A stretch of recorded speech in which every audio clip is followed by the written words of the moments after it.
During a completely unhinged primetime interview, Emmanuel Macron essentially claimed that France is at a state of war against Russia. Macron states that European security is at risk if Ukraine doesn't defeat Russia. Macron claims that Russia is an existential threat to France, and that's why he's not ruling out sending troops to Ukraine. This is Emmanuel Macron doubling down on his crazy position that he stated last month, saying that on-the-ground troops should be an option in Ukraine. This crazy suggestion was slapped down by France's own allies because sending troops in Ukraine is a strategy you would take if you're trying to start World War III. Damn, do you guys know how crazy you have to be for the United States to hear your pro-war suggestion and be like, whoa, buddy, pump the brakes there. If the United States is telling your ass to calm down, you completely lost the plot. There was also a giant rift between France and Germany over the Ukraine war. Olaf Scholz of Germany and Emmanuel Macron has been openly sparring in public about how to handle the Ukraine war. Olaf Scholz was furious at Emmanuel Macron's insane World War III escalatory strategy. And now they are both set to meet in the next coming days. It's going to be very interesting to see how that goes. Emmanuel Macron is obviously facing a lot of pressure at home, losing his majority and being faced with constant protests. So he thinks waging war and defeating Putin will give him glory and save his political career. Like, bro, France was just embarrassed and kicked out of Africa. Meanwhile, you think you're going to defeat Putin? In fact, Emmanuel Macron in France blames Russia and Putin for their losing influence in Africa. So Emmanuel Macron declaring a state of war against Russia and Putin, it just his personal frustration that Putin has outmatched him and outclassed him as a statesman every step of the way. What's poppin'? What's poppin', my friends and my family? Welcome to Nick at Noon, RBN Saturday Live. Big shout out to my homies at Hotspot. As you guys see, they helped me put banger after banger after banger for you guys. I have another banger for you guys today. I have a banger in store for you. If you are someone who hero worships, if you're one of the people who have like celebrity figures that you look up to, like Rogan, for example, this may be a hard stream for you to get through. If you are an anti-communist, this is probably going to be a hard stream for you to get through, because this stream I'm going to utterly destroy the talking points that come from anti-communists and these people who have anti-China derangement syndrome, Chinese derangement syndrome. We have mad genocidal psychosis in this country. And we also have this mass China derangement syndrome psychosis that's going on. And you want to know who's more than happy to join that? Obviously, they had to get the biggest podcaster in the world. Obviously, they got to take the biggest podcaster in the world, pay him, give him $100 million contract to make sure that he's sworn a loyalty to them. And now he's running anti-China propaganda for the empire after being rewarded for a $100 million contract. This is the same guy who used to call himself a socialist. He used to say, I'm a socialist. And now he's running anti-communist propaganda. He's saying that socialists are crazy. He used to openly talk about how he's a socialist. And I have the receipts, my friends. I have the receipts. There are a lot of people in this space that letting Rogan off the hook because you motherfuckers are afraid of his fan base. And I see you. Rogan is class traitor scum. He went from being a social democrat, someone who advocated the sharing of resources, to now he's a hardcore capitalist who hosts anti-communist guests. And that's literally the guest I'm going to show you guys. He invited a guy on his show who literally has anti-communist in his bio. And remember, what did I tell you guys? Anti-communism is the most violent ideology that we have seen in the modern era. Do you guys have any idea how many millions have died? How many millions were starved because of anti-communist sanctions and imperialist actions, I should say. So people pretend that communism is so evil. Who killed more than the anti-communists? Millions dead. Sovereignties of countries completely robbed because of the ideology of anti-communism. The United States decided to kill millions of Koreans because Korea had the audacity to choose a different economic system than them. But people think North Korea is evil. People think China is evil. We starve countries for choosing a different economic model than us, and people had the nerve to be anti-communist? How dare you? He got that $100 million contract. Now he's all for imperialism. Now he's all for anti-China propaganda. Now he invite capitalists on and pretty much give them tongue baths every show. We're gonna get to that very soon because the main focus, even though I'm gonna go pretty hard, I'm going to expose that he's not even a class trader. We know his loyalties. It's not accurate to call him a class trader, to be honest.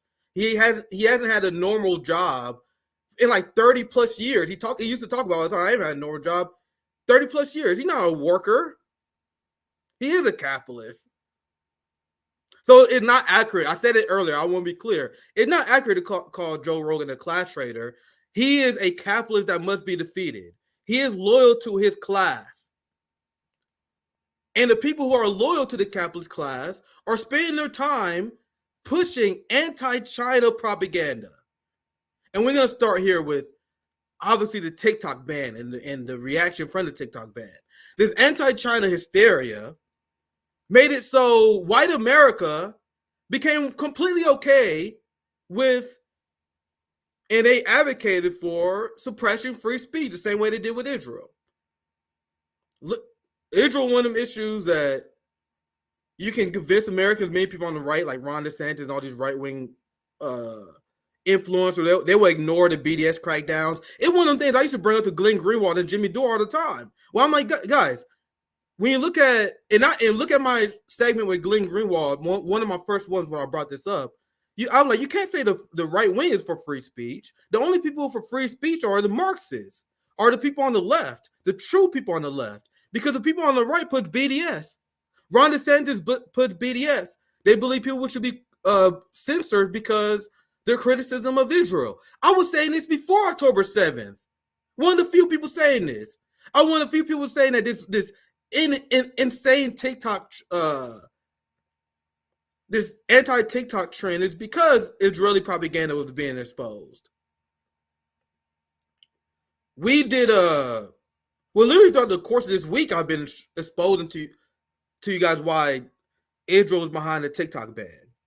You had ADL, you have top Zionist government officials that all said that pro-Hamas, pro-Palestinian content was being spread on TikTok. They even said that before October 7th. A lot of people ignore that. This has been something that the ADL and Israel have been pushing for quite some time. Cracking down on anti-Semitism on social media. It was after October 7th that really escalated.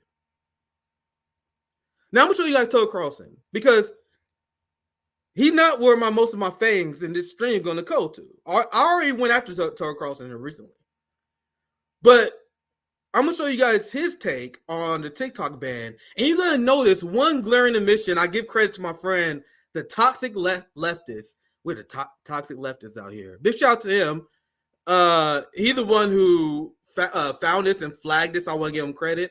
16 minutes in zero mention of Israel. So I'm more black and white on Tucker in this stream. I'm going to go hard at Joe Rogan in the right wing.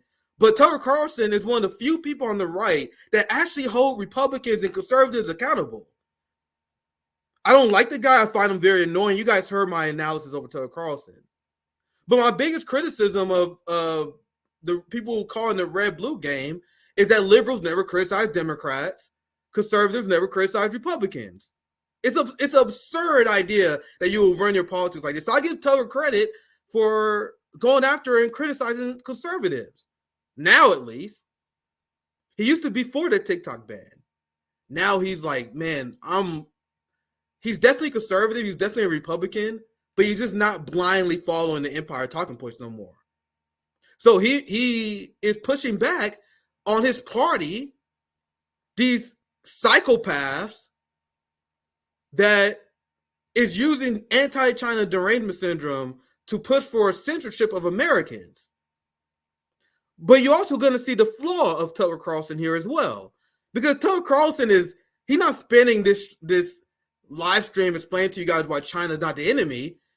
He's explaining why it's absurd to believe that Democrats think China is the enemy, and that's why they will ban TikTok. Once again, be on the right side of the issue, but misdiagnosing the problem.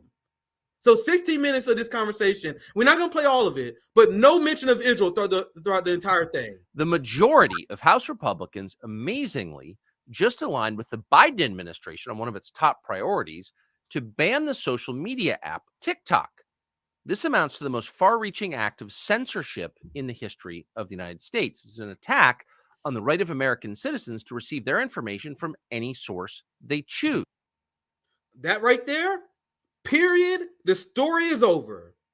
Whenever you hear these right-wingers, hell, even liberals, that are bringing up, oh, what about the Chinese Communist Party? What about this? What about that? What about protecting our teenagers? Nope, you are not allowed to tell me, a grown-ass man, what fucking app I choose to use. Even if what you're saying is true, which is not, which there is no evidence that the People's Republic of China is using TikTok to spy on Americans. 60% of ByteDance is foreign investment. It's American investment. Then you have a lot more of that foreign investment. There's no evidence of that. But let's say there is evidence of that. If there's evidence that China can collect our information, if I want to make that goddamn decision as a grown-ass man, I make that goddamn decision. What the fuck is China going to do with my cat videos? What is China going to do with my shit posting on Twitter?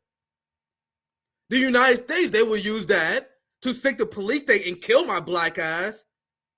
Why the fuck should I be afraid of China? White people are afraid of China, though. They got nothing to worry about here, apparently. Let's continue. Most of us believe. I actually want to play Tucker's point again. I know I'm playing it twice, but it's a good point because the first 24 seconds end the debate to me. The majority of House Republicans, amazingly, just aligned with the Biden administration on one of its top priorities to ban the social media app TikTok. This amounts to the most far-reaching act of censorship in the history of the United States. It's an attack on the right of American citizens to receive their information from any source they choose. Most of us believe that was a fundamental right. But of course, almost no one in Washington will admit that that's happening. That's not at all what's going on, they tell us. No. Instead, they're framing what's very obviously censorship as an act of self-defense against a foreign adversary. And if that sounds familiar, it should be. It's the same rationale they used to spy on Donald Trump, among other things, once they designated him a tool of Russia. And as always, they're doing all of this in the bluntest, least restrained terms, because it's your fault, actually. Quote, voting against the bill is a vote for the Chinese Communist Party, proclaimed neocon Congressman Dan Crenshaw, the Nikki Haley of Texas. The Nikki Haley of Texas. That's a good line. So I've noticed this tension between Tucker and the neocon right. There are a lot of people who pretended to be on like the Tucker Carlson. There was like this pretend anti-war movement. Dan Crenshaw was one of those people who used to pretend that he's not part of the establishment. Right, and the second he got elected, he went full establishment, just like John Fetterman. So now Tucker Carlson is not amused. All the other fake right-wing grifters, they all still pretend that IPAX McCain is still legit. But Tucker been calling this guy out for a while, and now Dan Crenshaw voting for this TikTok ban was something else that was another red line for Tucker, and now he's calling out by name. The same way that my Republican senator, Josh Hawley, full-blown fascist, is for a mass censorship campaign of Americans. They believe in a nanny state. That's what they believe in. So I'll let the clip continue. I love that Nikki Haley of Texas line. As always, they're doing all of this in the bluntest, least restrained terms, because it's your fault, actually. Quote, voting against the bill is a vote for the Chinese Communist Party, proclaimed neocon Congressman Dan Crenshaw, the Nikki Haley of Texas. Quote, the opponents of this bill aren't defending free speech. They're defending Chinese access to American data and American minds. Not a good look. You're a bad American if you don't agree with me, says Dan Crenshaw. And the rest of the liars said similar things. And maybe some of them believed it. That is possible, given the median IQ in the Congress. Now, you guys see how furious Tucker is with Dan Crenshaw? Now, before I continue the Tucker clip, I'm going to show you guys why Tucker Carlson is name dropping this fascist psychopath. And Jesus Christ, I just now got the updated numbers. I haven't seen this since I first saw the tweet. This ratio is insane. This man posted his tweet, and he's getting ratioed left and right by the Tucker Carlson fans. Because I'm going to show you guys this exchange they've been having. This is the Tucker Carlson versus McCain segment. So he posted this unhinged video. And now the right wing is starting to realize that their politics was fake the entire time. Their politics was fake because they were pretending that there was America first for years. For years, America first. No, they're actually Israel first. They'll follow the bidding in the direction of Israel. They'll pretend that these America first patriots like McCain actually cares about standing up for the rights of Americans. Not at all. He followed the direction of the military industrial complex. And I am loving these fake, well, let me phrase it like this, because we have the right-wing grifters, but I do believe that there's ordinary people that just maybe socially conservative that was thinking like, yeah, nigga, I'm anti-establishment, but they're being misled by this grifter pro-establishment right. So now those people are starting to wake up. Like, man, what the fuck? So, and that's the 58% of evangelicals that support a ceasefire. I'm gonna show you guys a shocking poll that shows that the support for banning TikTok plummeted in the United States. So these people who lost in the sauce in right-wing culture where they're starting to sniff out these traitors. So anyway, let me play the speech and now I'll get back to Tucker. We're gonna get back to Tucker. I want to show you guys why Tucker is going so hard at McCain. I want to address all of my colleagues who I think are confused about the First Amendment, confused about the nature of TikTok, and confused about the intentions of the Chinese Communist Party. Let me explain this really simple. TikTok is owned by ByteDance. ByteDance is in China. And when you're in China, you have to do whatever the Chinese Communist Party says you have to do. That's according to the national intelligence law passed in 2017. If they want you to spy for them, you will spy for them. That's how that works. They have a board member from the Chinese Communist Party on ByteDance. You wouldn't allow a radio tower owned by the Chinese to be put up right in the middle of Washington, D.C., and then allow it to just put out Chinese propaganda. You'd probably complain about that. That's exactly what TikTok can be used for, because millions of Americans are addicted to it. They see it, and the Chinese can absolutely manipulate those algorithms.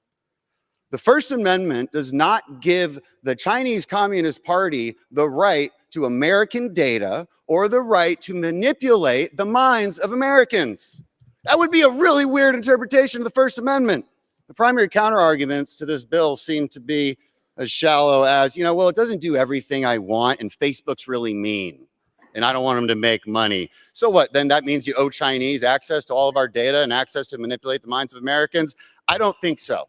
This is a very specific bill, very specifically tailored. It does not harm American companies or American individuals. You know it. You got to read it. Pass this bill. So Dan Crenshaw wants you to believe he's here to protect you. Does anyone believe that? This man who will step over a homeless person in a heartbeat? This person who will watch you die because you don't have health care?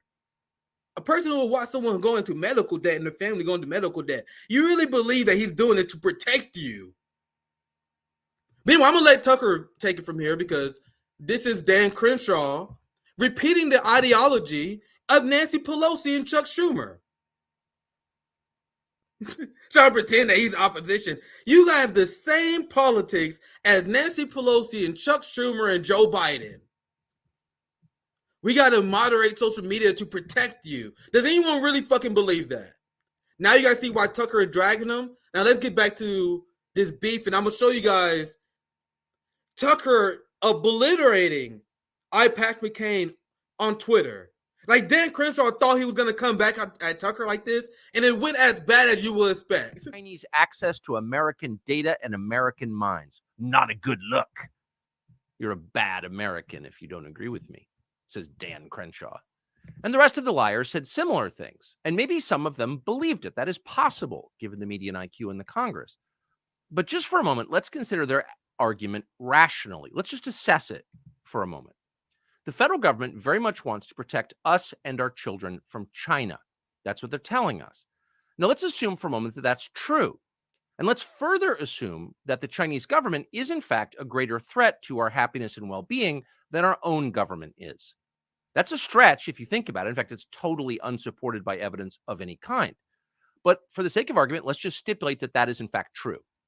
So if you were in charge, how would you go about protecting the United States from China? Let's see. The first thing you would do is prevent the CCP from buying American farmland and controlling our food supply. That way, the Chinese government, a government they claim is our greatest enemy, would not have the power to starve our population to death. That would be key. You get right on that. Of course, you'd also want to make sure that the CCP had zero control over our water or energy or communications infrastructure, basic elemental things, things you couldn't live without. You wouldn't want the Chinese anywhere near those things. You would not allow it. Those would be the first priorities on your list. And then you would make certain that the Chinese didn't control your economy. You would not, for example, export your entire industrial base to China, simultaneously making them rich and you poor. You would not do that. Nor would you allow them to hold a meaningful portion of your debt. That would be reckless as hell. You wouldn't allow the Communist Party of China to send billions to your most prestigious universities, thereby gaining control of the minds of the next generation of your leaders. And needless to say, you would not allow Chinese citizens by the tens of thousands to invade your country. Bro, what are you talking about? Be afraid of China. You guys see, this is why I told you guys it's going to be black and white on Tucker. You guys see, be afraid of China. He said just before, like, man, it's crazy if you think that China is as dangerous as our government. And then he gives you a ton of bullshit talking points that we have debunked many times on RBN. This is why you should be afraid of China. They're invading our southern border. Who believes this shit? I just had Carlson, and we laughed at this talking point. Fam, if China wanted to invade us, they would just get a fucking visa. Why would they go through the fucking trip through the southern border? You guys know this. We are 3 minutes in, and trust me, this is a 16-minute video about our ruling class censoring Americans. No mention of Israel during this entirety of this video. Now, you guys see exactly what Tucker is here to do? Tucker is here to make you afraid of China as well. And he is too afraid, just like Russell Brand and all these people. I see you guys. I see you fucking motherfuckers who are too afraid to talk about Gaza because you don't want to lose your Zionist viewership, your Zionist money. Tucker Carlson is very popular. So, of course, when you see millions and millions of people who watch Tucker Carlson, of course, a large percentage of them, or at least a decent percentage of them, will be supportive of Israel. So this motherfucker purposely keeps his hands off. We're going to talk about this issue, which is obviously all about Israel. He does this entire segment. Once again, we're not going to watch the whole thing. Where he's trying to pretend it's a mystery. About, it's a mystery why the ruling class is doing this. Oh my God, they say it's for China, but they're actually pro-China. Why do they do this? It is not a mystery. The ADL, you have multiple senators that openly say it. That Hamas propaganda is on TikTok. You had ADL people, Alan Greenlight? Forgot the guy's name. The head of the ADL. He said that TikTok is a giant threat to Zionism, and we have to get on it right now, meaning banning it right now. And they are trying to force a sale, which won't happen. They are trying to force that sale to people like Steve Mnuchin so they can control the algorithm to push pro-Israeli content and suppress pro-Palestinian content like you see on Facebook and Instagram. I can't keep an Instagram page. People are like, Nick, why are you on Instagram? I don't know. I post my hotspot videos on there and I got instantly banned twice. You can't post shit on Instagram. I'm not on Instagram. Instagram is a censorship hellhole. Facebook is a censorship hellhole ran by Zionists, and they are trying to turn Greenblatt. Thank you guys. I forgot his name. Thank you. I appreciate it. Greenblatt.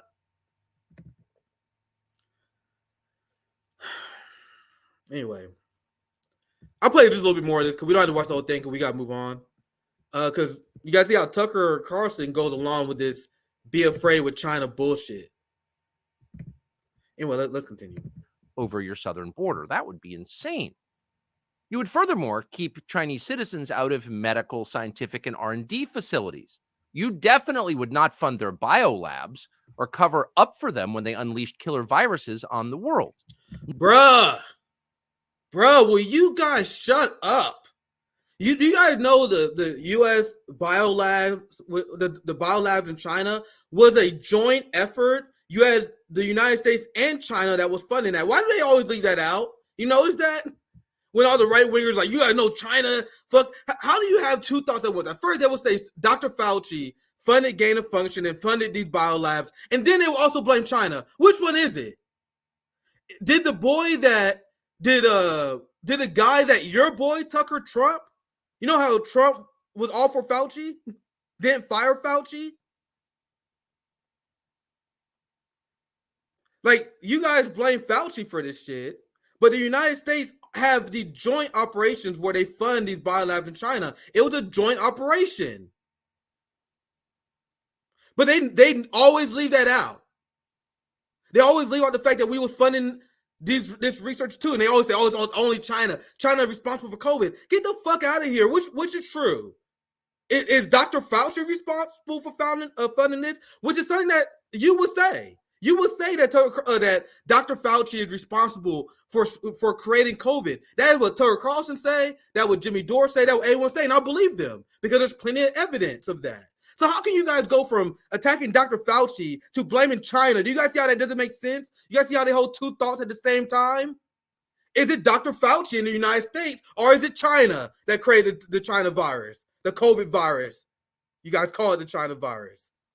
And I will acknowledge this. I saw Caleb in the chat. It was both, absolutely. Why are they leaving out the United States? And every time I've seen the right wing talk about this, they always say it's a China. Whenever they want to fearmonger about China, they say, "Oh, the China created the virus." And then whenever they talk about COVID, it's Dr. Fauci who created the virus. It's based on whatever serves them the most. Now, Tucker Carlson on this issue is more right than Dan Crenshaw. But now you guys see why I've been saying for quite some time that Tucker Carlson annoys the shit out of me. And I will never give him like full props. I will never pretend that he's an agent against the establishment because he's here to still spread anti-China fear-mongering. That was what this entire last 30 to 40 seconds was of this video. So we're going to continue with the China derangement video syndrome because, like I said at the beginning of this stream, that's the big theme of this live stream today.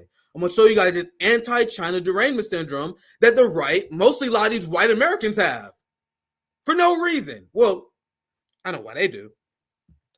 But the fans and the people who buy this, I have no idea why you do. I should say that. So I'll cover a few minutes of this. No need to get more into it. Tucker Carlson is annoying as shit. So that's why it's so weird that Tucker Carlson who's so fucking annoying and is so wrong on so many things that he can still embarrass our ruling class, both Republican and Democrat, not because Tucker's great, it's because these people in the ruling class are clowns. Let me read this comment. I may learn something. No, the United States is entirely responsible for COVID funding. It was through USAID that the PREDENT program and the Russian defense minister and RFK Jr. pointed this out. You may be 100% right. The origins of COVID isn't my super strong suit. I will 100% admit that. When I've seen people blame China for the COVID origins, but I know that that's bullshit because the United States played a big role in that. If you're saying, Chris, and let me know in the comments as well, if the United States serve a much larger responsibility of this, and I'm giving credit for it, let me know. I may be wrong. I'm not perfect. So if the United States was more responsible for this than China, then obviously that helps my narrative even more. So thank you for this comment, Chris. I'll see if I can read a few intelligent comments as I see them.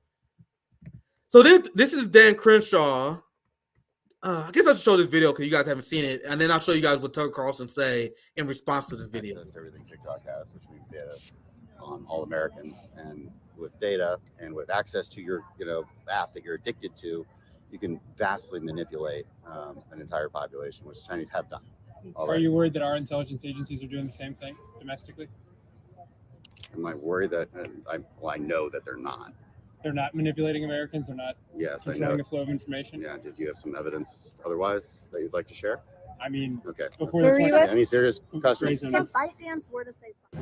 Congressman, you asked for an example of the U.S. intelligence agencies meddling in our information. What about before the 2020 election, when 50 members came out and said the Hunter Biden laptop was Russian disinformation? Does that count? No, because I mean they were retired. They were retired, but the FBI had the laptop for over a There's year. nothing even close to what TikTok. Bro, that's fucking absurd. But for a second time, I'm gonna continue. This motherfucker trying to deny the fact that intelligence agencies is embedded in social media companies and forces people to censor. That's an absurd thing to say. So here what Tucker says. Tucker is only good when he goes after these people. You gotta see when he start freestyling and shit, that's when he start to lose me. Tucker, you're only good when you attack these motherfuckers. Your job is to be the attack dog for us. That's it. You're here to be the attack dog that I use as a rhetorical tool to attack these imperialists. That's your job. Keep doing that. Please less freestyling, bro. Please less of your actual opinions and more of you being an attack dog. Here's Tucker. This is Rep. Dan Crenshaw as he walks out of the Capitol after voting to give Joe Biden the power to shut down news sites that dare to challenge him. See, this is the only thing that Tucker Carlson is fucking good at, my friends. This is exactly what you do, bro. He's good at crafting these narratives that clip these fucking Republican sellout motherfuckers. He is good at that. But I've shared so many ways that he annoys me. He's great at this job, though. And trust me, Tucker Carlson utterly fucking dismantles him. Hopefully I got his response. I'm going to find it. This is Dan Crenshaw walking out of Congress after he gave Joe Biden the power to shut down news sites. Crenshaw tells reporter Lion Cosgrove, our friend. I just had Lion Cosgrove on. I need to invite him back on. Actually, it'd be a good time to invite our boy Lion back on. Now that he called out Dan Crenshaw. He tells Lion Cosgrove that U.S. intelligence agencies don't meddle in domestic news coverage, when of course he knows that's untrue. Watch his face as he says it, liar. And bro, this shit was glorious because obviously every Tucker tweet does insane numbers. This got 83,000 likes, 9.3 million views. And if you read these comments, bro, it's a ton of Republicans that just straight out fucking like, fuck Dan Crenshaw, sell out motherfuckers. So I'm seeing this shift. That is incredible. And I'm going to show you guys the poll that correlates with this, where a lot of these Republicans was for banning TikTok, and now they're against it. Just like Tucker. Tucker Carlson used to be for banning TikTok, and now he's against it. They lost the narrative because it's obvious how desperate they are to shield the state of Israel and the ruling class from criticism. Look at the response from the right wing, calling out Dan Crenshaw. This is a big Marjorie Taylor Greene fan account. I see them all the time. They're a big right-wing account. Dan Crenshaw is a rhino, Republican in name only, traitor. Follow me if you think we should primary Dan Crenshaw out of office. Oh my God. I'm sorry, guys. When people say that shit is so fucking cringe. I got almost 120,000 followers on Twitter. Never had to ask for it.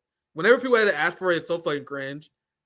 Just state your, and I don't care about my followers. My position always was I state my opinion. The people like it, that's cool. They don't like it is what it is. Stop asking for people to follow you guys. God damn, that desperate. But anyway, back to the main point. You guys see how the right wingers calling him out? Dan Crenshaw is a rhino fuck. You guys know I love that fucking energy. He like this fucking rhino fuck. So he trying his best to use China to scare these people and credit to these people. They're not falling for it because these are the people who follow Tucker. So the Tucker Carlson right is not falling for the censorship campaign. It's still very disappointing they're falling for the anti-China propaganda, the socialism is bad propaganda. They can't truly think. But I'm glad that this is, and people on the left need to acknowledge this because a lot of people don't want to get Tucker credit for anything, which is fair. I'm not mad at you. But people have to acknowledge that something crazy is going on with the right now.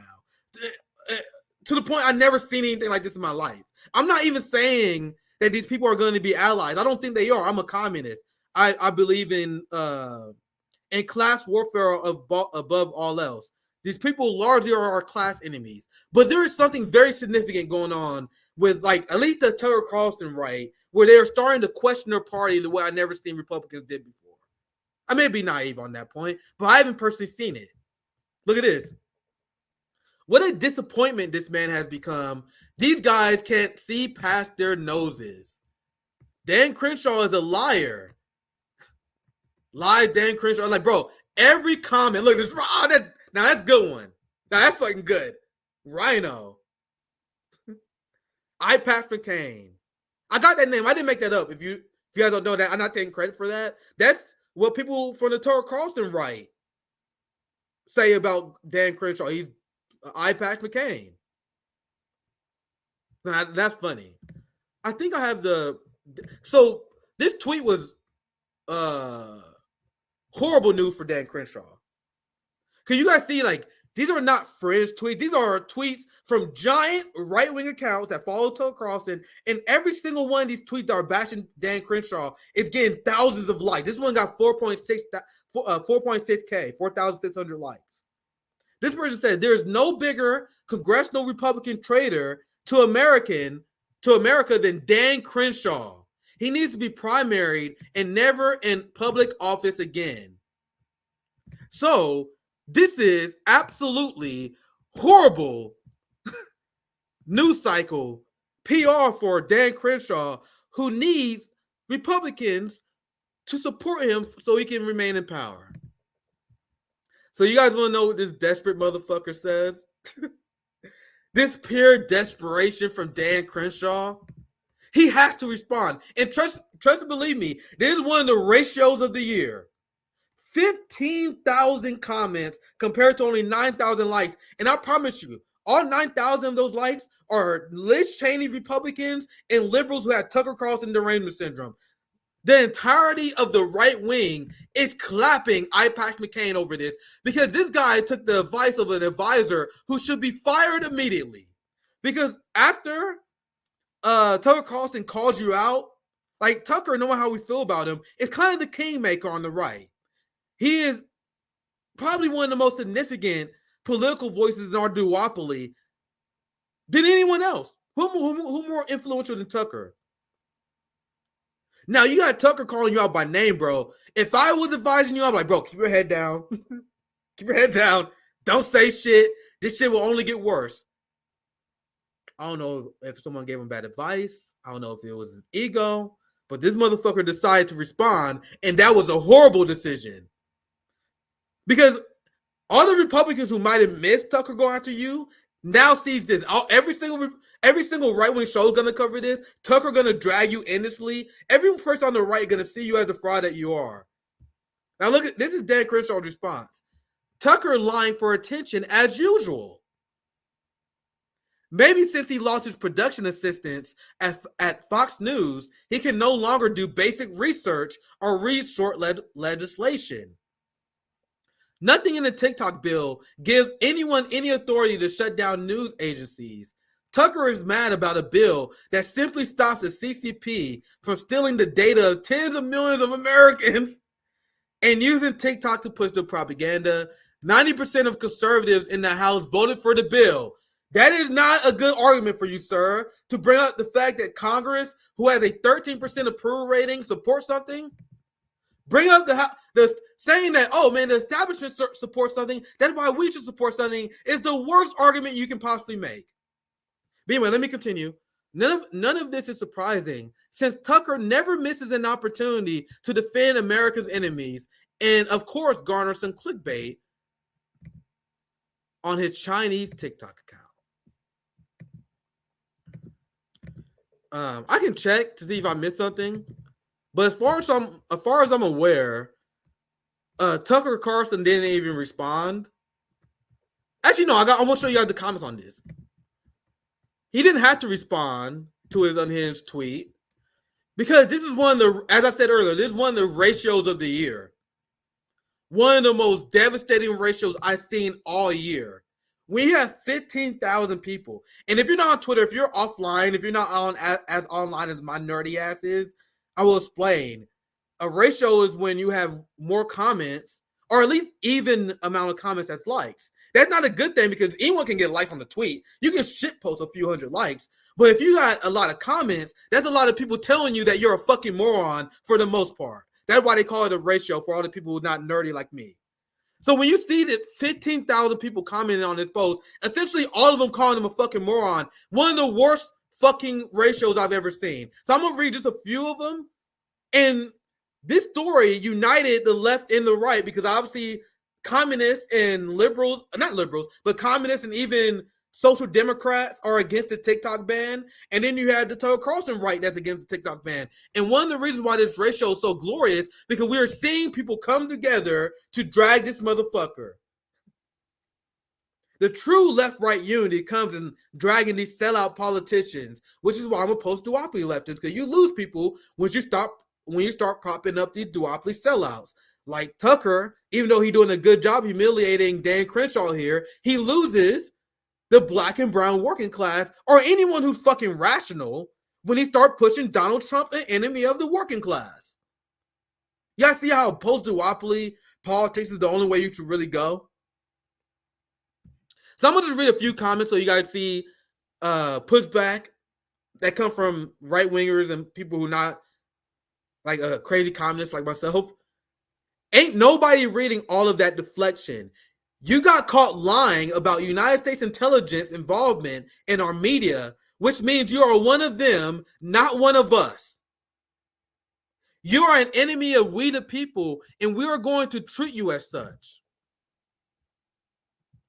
So this guy got almost 500,000 followers, bro. All these big right-wing accounts, they're about to go after him. Here's Anya, friend of RBN. You guys seen her on Stabby. I didn't get Anya on the show. I had Max Blumenthal on.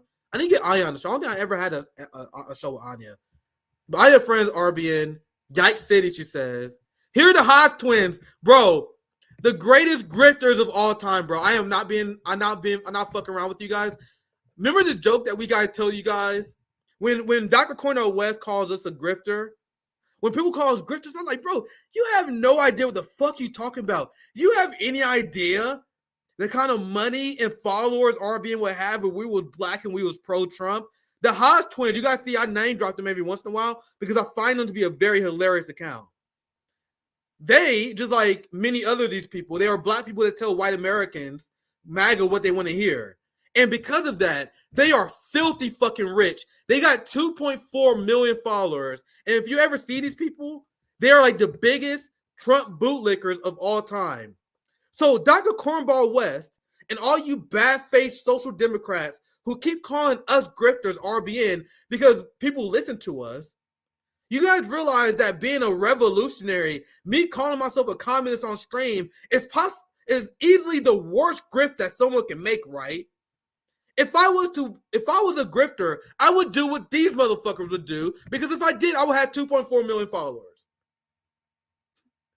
But that's beside the point. I just want to make the point because I find these people to be hilarious, the Hodge twins.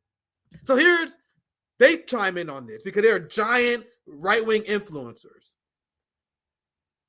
90% of these fake conservatives are anti-American traitors that only care about money and power. You are the problem. 16,000 likes compared to Dan Crenshaw's bot-boosted 9,000. That's insanity. That's a gigantic ratio, my friends. And it continues.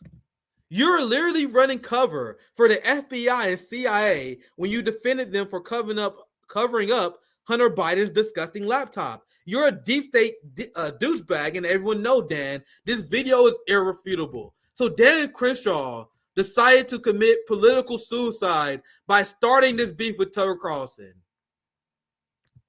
This person, Wendy Patterson, another giant MAGA account, Dan will believe Tucker Carlson over you every single time. You sold your soul with their votes.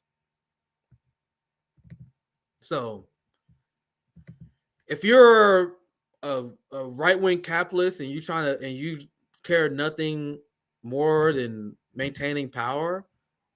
Our beef with Tucker Carlson. That's a good way to do it. Now let's continue on because I think this wrap up the. You guys see the comments of this boy getting ate alive.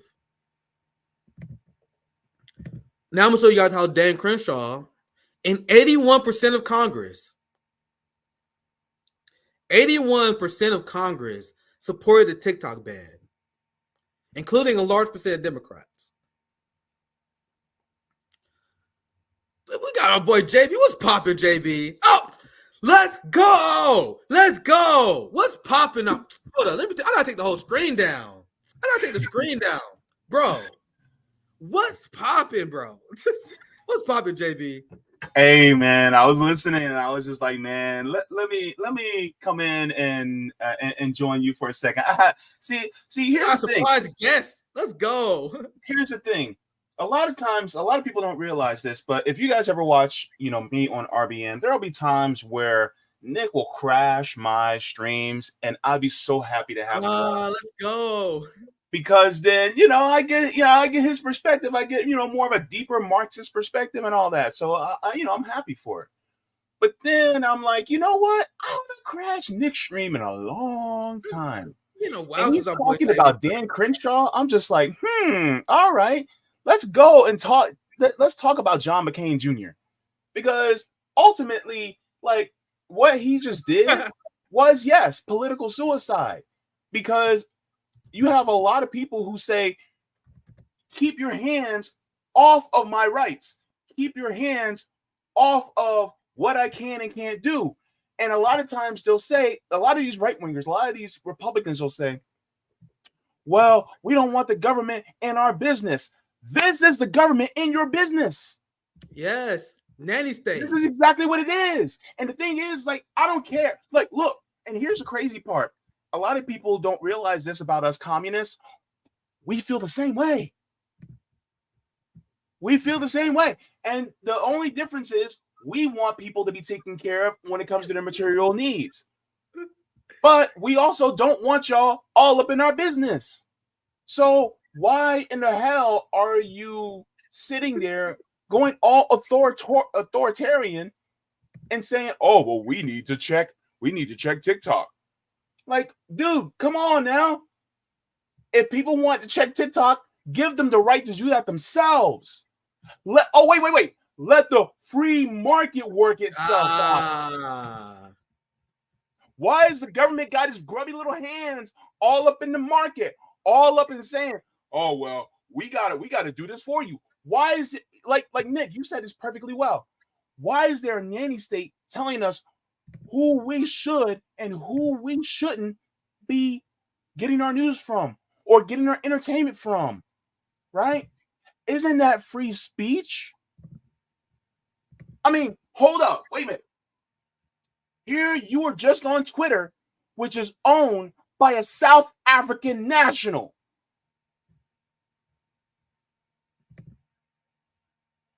I don't see them coming after TikTok. I'm sorry, after Twitter. Oh man, JB coming over here looking sexy as hell, dropping knowledge. No. How dare you come over here looking all sexy and shit, and then you're gonna outshine me? You already know JB over here too powerful. If you guys haven't subscribed to JB channel, what are you doing already? Our boy JB had been in the lab cooking. He's been reading.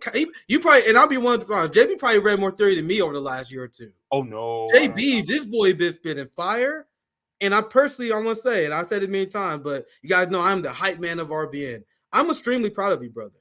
Like, not only the work you've done on your channel, the fact that, like, JB is disabled, you go through dialysis, you had health scares recently. I'll let you share, not me. But despite all this, you still created your own mutual aid organization. Do you understand how big that is? I know people, and the reason why I do this, I said this to Misty, the reason why I'm the hype man is because people inherently don't like to brag. People like, you don't want to sound arrogant. But bro, JB, I need you to understand what you fucking did as someone who's disabled, someone who came a very long way to create an organization like you have done and became a true thought leader for leftists in Orlando. I cannot overstate. It's something that you should be proud of. But anyway, I can move on. I'll try to hype you up. Actually, I love my brother JB. Let's get some super chats. While we're in this little intermission. I'm also very glad that you joined the stream, my brother, because the next topic, you're gonna hear some crazy shit from Joe Rogan, where the reason why people are turning trans, according to his anti-communist guest, is because of China. So we can just get warmed up, bro. This Joe Rogan segment is gonna be fucking fire. Gonna piss off a lot of his sycophants. You know, a lot of these people who worship celebrities. A lot of people have been letting Joe Rogan get away with way too much recently. He is a class warrior for the capitalist class. And I've seen clips when I was doing research for this that actually shocked me. Well, I was like, bro, holy shit, he got way worse than I remember. Like, I was doing research about his debunking this segment that we'll cover soon. And then I found more shit. Like, bro, what? Like, there was one clip, I don't think I got enough time to squeeze in, where he was like, yeah, man, I used to be on the left, but then the left lost me because Joe Biden is a fucking communist. Democrats went full. I'm like, bro, what? You used to call yourself a socialist, bro. What happened to you? So that segment is going to be funny, bro. I can't wait to hear your reaction for that. This is going to be a 2-topic stream, so there's 2 long topics, 2 topics, so we're going to cover Rogan, and we get out of here. So let me read super chats, and then I'll read the rest after our next segment. Thank you for $10, Young B. ByteDance is 60% owned by a global investor. Absolutely, this is what I was saying. 20% by its co-founders and 20% by its employees, including thousands of Americans. TikTok is a Singaporean company with U.S. investors. It has nothing to do with the Chinese Communist Party. But people think it's about China and not Israel. Tucker Carlson does a 20-minute segment over this and doesn't mention Israel, and you guys think that's a coincidence? Let me show this. This is why I had on screen right when you joined, which is, man, we get a lot of W polls recently, man. Like, I did a hotspot video where I covered how 58% of white evangelicals support a ceasefire, which is probably one of the craziest numbers statistics I've ever seen. And to be clear, I'm still holding out on the fact that that's an outlier. I'm still holding. That was one of the craziest numbers I've ever seen. The majority of Jewish Americans support a ceasefire. 70% of Jewish Americans support a ceasefire. So we getting those wins. Now we got this win. Last year, literally, just last year, 50% of Americans were pro-authoritarian fascist government bootlickers that believe that the government can dictate what where you get your news from. That's 50% of the country. You guys know what that means? One bootlicker, one fascist, one fascist. If you got 10 Americans in the room in March 2023, according to these polls, 5 of those motherfuckers are fascists. That's what that shit means. That shit dropped to 50% to 38%, which again, way too much. That's about 1 out of 3. Actually, yeah, about 1 out of 3. A little more than 1 out of 3. So that's like, you're good, fascist. You're good, fascist. So, JB, I saw you on mute. Feel free to interrupt. JB, you want to chime in? Yeah, I'll be talking about this later today on my channel. But let's go. You on live today? What time? 6 p.m. Nice. On my channel, yeah. And so when it comes to what's, the support for banning TikTok, my question is, with all the hype about TikTok, why aren't people talking about banning Facebook, YouTube, Twitter, Instagram, right? Why aren't we talking about banning them? Because quiet as is kept, these apps, including the one that we're currently on, have actually sold more data and harvested more data than TikTok. Yep. So but with that being said, why are people going after that? And then also, you said something that a lot of people, I think, didn't really get the true gist of it.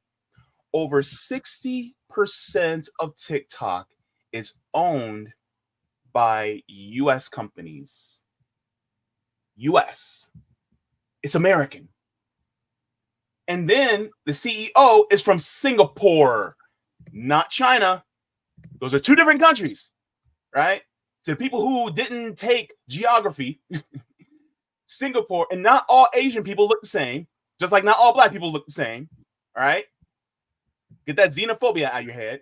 So he's from Singapore. And then on top of it, let me here's one of my biggest concerns. I'm more concerned about the NSA and the alphabet agencies in the United States having my data or coming after me than I am of the Chinese government wanting to sell me something on Temu. I have more concern for what the United States has done. How many coups or how many bases around the world does China have? Wait, and let me ask you this. Is Edward Snowden in exile because of China? What about Julian Assange? Is he in the Belmarsh prison because of China? What about Asada Shakur? Why is she in exile in Cuba? Is it because of China? Oh. Who should we really be more concerned with? The government that is thousands and thousands of miles away, or the one that literally has their goons stationed in what we call police stations around our area, or the ones that literally have their forces that are in the subway stations in New York trying to make sure people don't jump fares. Like, are we really going to sit here and talk and, hand wring about the Chinese government when we're literally living in a government that's trying to make it so that we have, that we're more desensitized to martial law? Doesn't make sense now, does it? Our boy JB is too powerful. Too powerful. So with that said, I think that's a good time to get back on the main topic. I said at the very beginning, the main theme, even with the earlier Tucker Carlson segment, was the insane anti-China psychosis that's going on in our country. And to your point regarding the foreign investment, this is my senator. We covered IPAC McCain. And I know I showed you guys this earlier this week. But to emphasize how crazy this shit is, I'm going to show you guys what go through the mindset of the right and these people who are tying TikTok with the People's Republic of China. Of what nation are you a citizen? Singapore.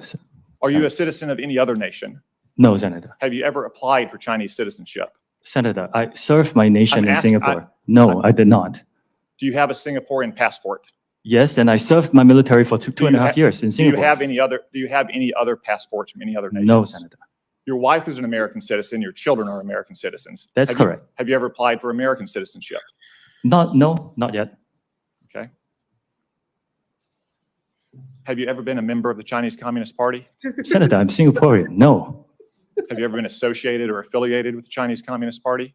No, Senator. Again, Okay. I'm Singaporean. Let me ask you some hopefully simple questions. You said earlier in response to the question that what happened at Tiananmen Square in June of 1989 was a massive protest.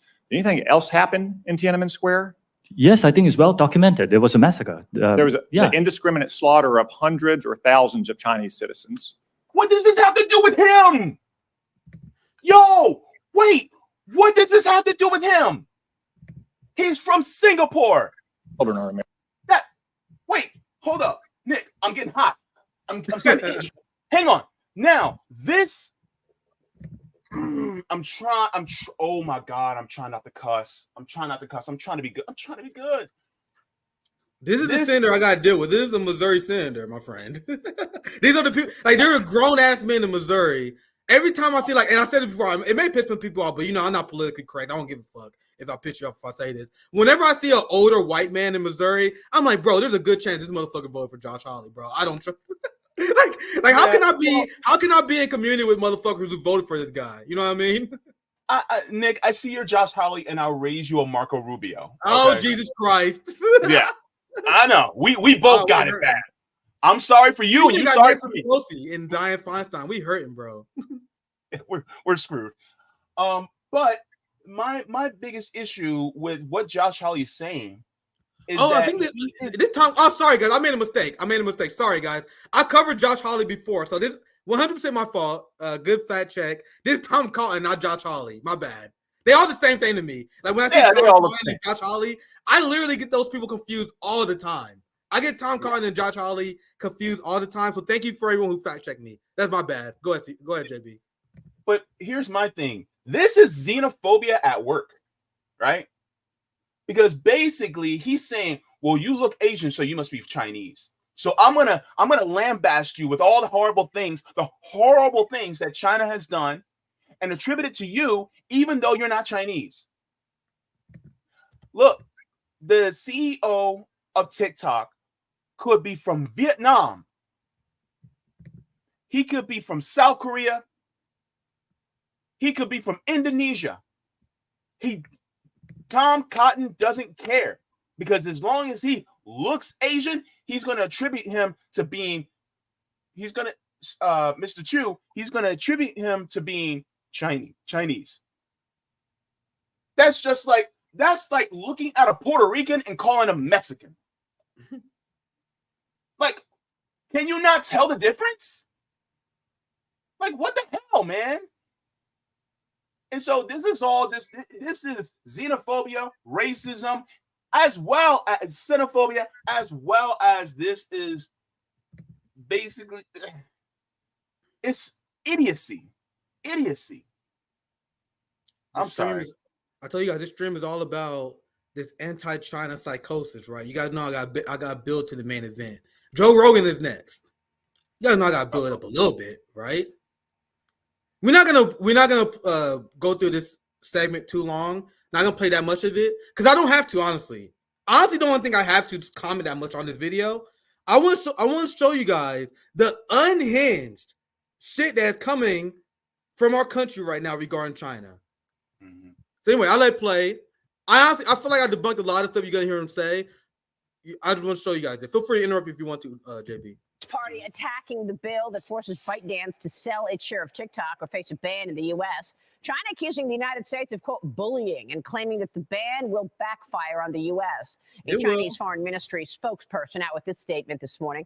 How the U.S. handles the TikTok incident enables the world to see clearly whether U.S.'s so-called rules-based order serves the world or serves itself, according to the CC. So the only truth that is told throughout the entirety of this video is a quote from the Chinese Foreign Ministry. Isn't that interesting? Because what they're saying here is 100% true and exposes the United States. But let's continue. CP spokesperson. Joining me now is the Hudson Institute Senior Fellow, Atlas Organization founder, and the author of The Decisive Decade, Jonathan D.T. Ward, back with us. Jonathan, good to see you. What do you make of China's response to this TikTok ban bill? Well, look, they're rolling out all their sort of biggest spokespeople and that sort of thing. I mean, this stuff comes directly from the foreign ministry. They say this kind of bullying behavior cannot win in fair competition, which is completely absurd. I mean, you're talking about a country that has denied real access to any of our technology companies, any of our social media companies. I mean, all of that is widely known. But this is not about winning an intellectual argument with the Communist Party. This is about stopping an adversary operation.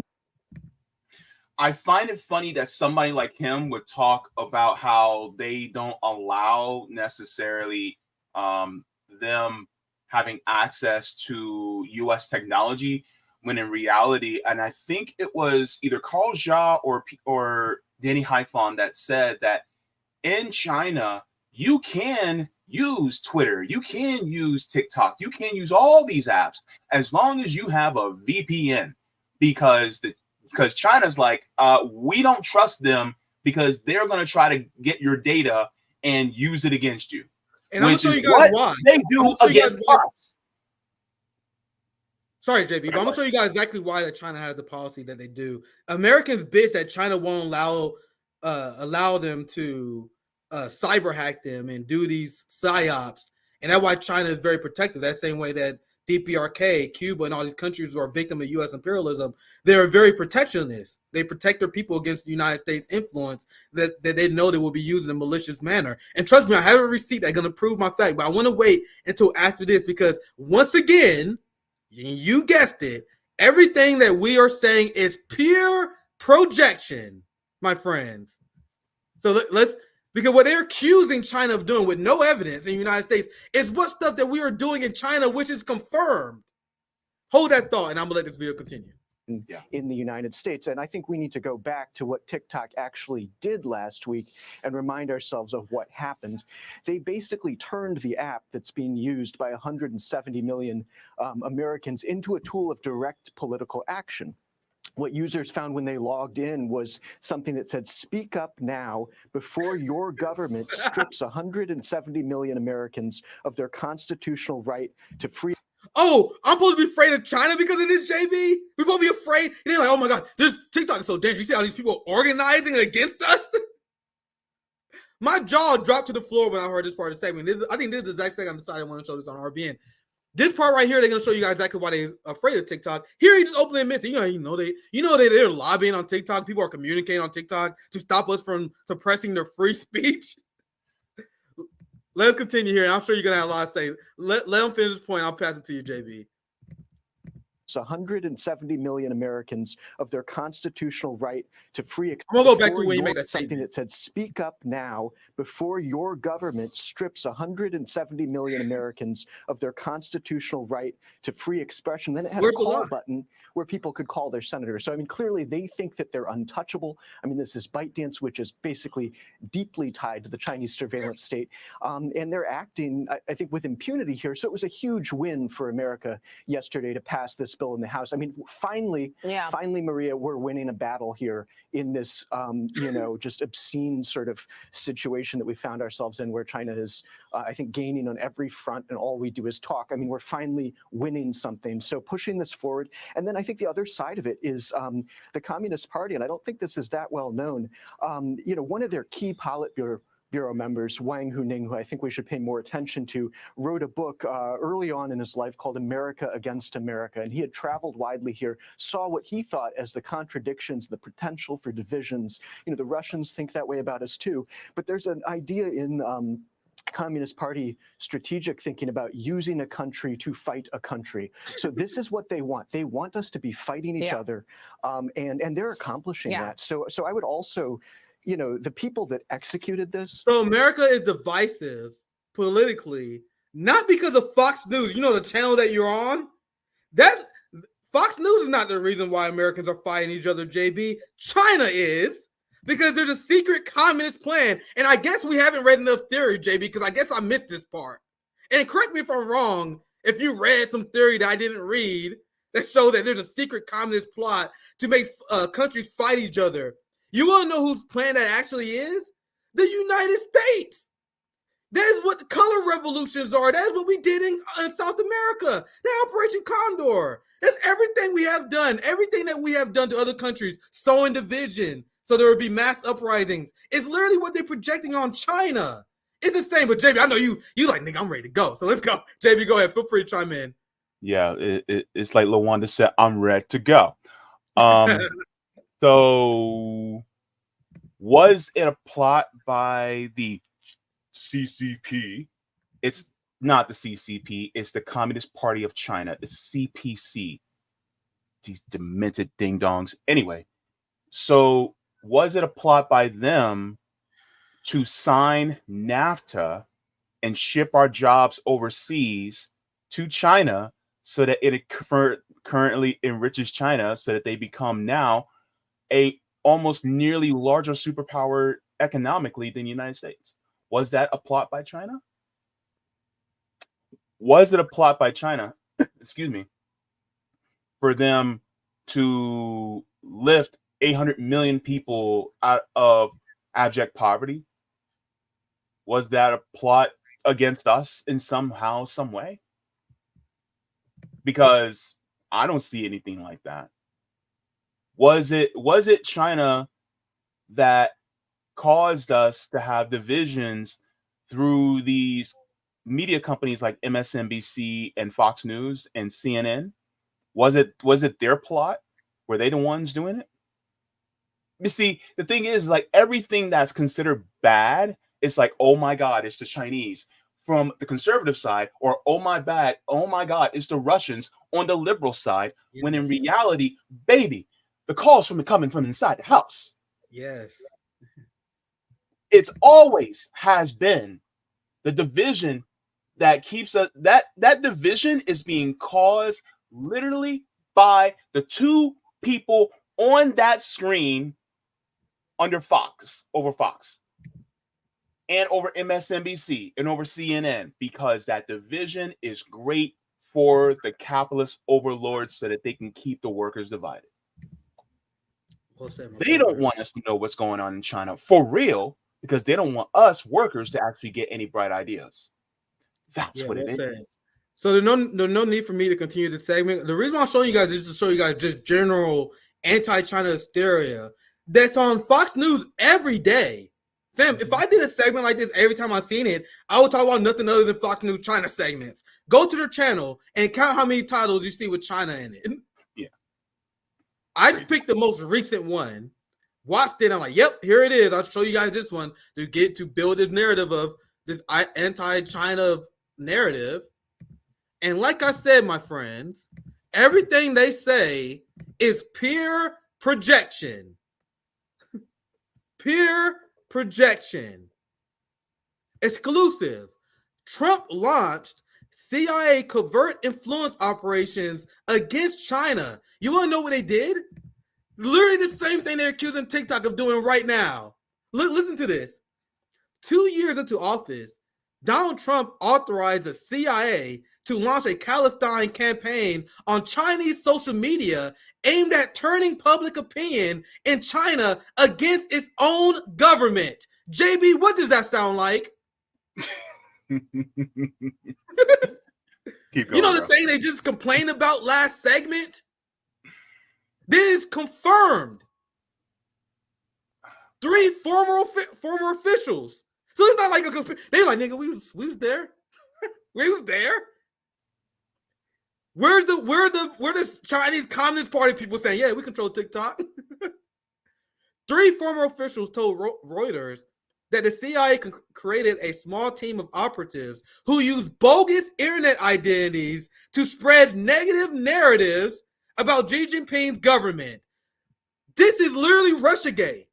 This is literally TikTok gate. Everything they are telling us about what's happening that the Chinese Communist Party is using against us, that is what they're doing to us, to them.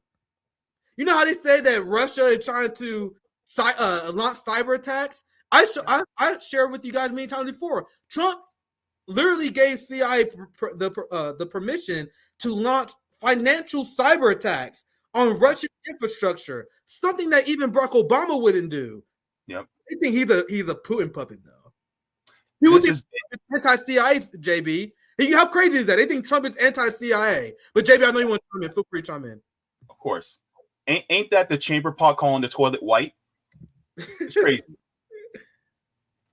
Zoya says... Go ahead. I'm sorry. I was going to read it. Sorry. It's all good. I'll read. Zoya says, the U.S. is... Oh, shit. I don't know why I did that. I had to click away. Let me get here. The U.S. is presently involved in 15 shadow wars. Yemen, Ukraine, Cameroon, Syria, Iraq, Egypt, Kenya, Lebanon, Libya, Mali, Niger. I don't know how to say that one. But Mauritania, Nigeria, Somalia, and Afghanistan. But they want you to think that China is evil? How does that make sense? It don't. It doesn't. Not even close. Let me continue reading this, and we get to Rogan, who thinks that China is about to turn us all transgender. I'm going to read this part again. 3 former officials told Reuters that CIA created a small team of operatives who used bogus internet identities to spread negative narratives about Xi Jinping government while leaking disparaging intelligence to overseas news outlets. Bro, this is like everything they accuse Russia and China on steroids. The effort, which began in 2019, has not been previously reported. So before we get to the Rogan part, we about there. I know you guys are waiting for it. Let me call up a super chats. I don't like getting buried behind. And then I'm gonna read a few super chats, and then I will read some after the Rogan segment. What was you about to say, JB? No, I can check to see if there's any chats on Rockman. Appreciate you, man. You know you're the greatest of all time, right? You're the fucking GOAT. Thank you for super chat, Anthony. Thank you for the 999 Geo. I used to be in the army. I had a Marine bro complain to me about a deployment to an outpost on Afghan Xinjiang border in 2013. 1 year later, Kunming suffers massive terrorist attack. Well, which is I'm sure is a coincidence, right? Wow, that's crazy. But thank you for the super chat. Thank you for the $5. I think that Canadian bucks. Suppose China would control TikTok. If they would share us the data with U.S. government, there would be no ban legislation. Once again, I like the comment, but once again, this had nothing to do with China. You realize their narrative serves two purposes, because they can't come out and say, "Oh, we want to ban TikTok because people are too mean to Israel." You think they're not that fucking dumb? So it allows them to protect Israel, objective one, and objective two, it allows them to continue anti-China fear-mongering. You can anti-China fear-monger under the guise that pretending that you're not protecting Israel. It serves the establishment in every way, what they're doing. I'm watching the most anti-war, anti-fascist, anti-capitalist, anti-imperialist channels on the internet. Let's go. Let's repeat that again. The most anti-war, anti-fascist, anti-capitalist, anti-imperialist channel on the internet. And that's where Mediaite fucked up, because Mediaite broke the establishment rule where you don't talk about RBN. We are on that fat-ass blacklist that you don't talk about us. There was a Reuters employee that emailed us. I don't know if you saw the JB, where he gave an anecdotal story. It wasn't worth making a segment about. He gave an anecdotal story about how RBN is on blacklist on Reuters, The Hill, corporate media. It's an anecdotal story, so take what it is. But Reuters made a mistake of actually mentioning us, and they ranked RBN as the most far left media outlet in the country last year. And man, did we have a party that streamed talking about that. I remember Cal Kalinske and all these social democrats, when they was covering this list, they were trying their best not to acknowledge us. Like, how the fuck I didn't get the most left? That's what Cal said. Why didn't I get the most left? Because you're not the most fucking left. You guys are very undisciplined. You guys don't even read theory, bro. JB reads so much theory. You guys don't even read theory. They think they're on the left. How can you not read Marx and think you're on the left? Even if you at the end, you be like, all right, I'm not gonna be a Marxist, right? But how can you not know? They don't even know the ideology. They don't even know how to counter the capitalist talking points like I do all the time on the show. Like, to me, swatting down capitalist talking points and anti-socialist talking points is easy. Look at my debate with Destiny, where that was the main thing we were debating about. Right? But anyway, whether you guys believe it or not, I see people in comment talking about the blacklist. It's an anecdotal story. I admit that. So I think it's believable. It's 100% believable, but it's anecdotal. It's coming from someone who emailed us. It could easily be someone making it up. These are all the caveats I want to throw in there. But anyway, let's get to the main story. And I'm gonna preface this by saying this before we get to the story. I said this many times before. You guys know I'm a martial artist. I credit martial arts for saving my life. After I got done playing basketball and football, I didn't really have a direction. And I was lucky enough when I was in college. My suite mate, I lived in dorms, and me and my suite mate, we dated these twins, and we became really good friends. It was actually pretty sweet. Guys, my college years, I still look very fondly upon them. That was very fun. Me and my suite mate, we was dating these twins, and he just so happened to be a wrestler, and he was part of this MMA club, and I watched MMA and Pride for a very long time. My dad won the regional Golden Gloves 3 times in a row. I trained boxing with him. My cousin literally boxed primetime on Showtime, like I think 4 or 5 times. He was not like a famous boxer, but he was like almost there. I had like 2 cousins who won Golden Gloves as well. I come from a martial art family, a boxing family, because boxing is the martial art. So I was always interested into it.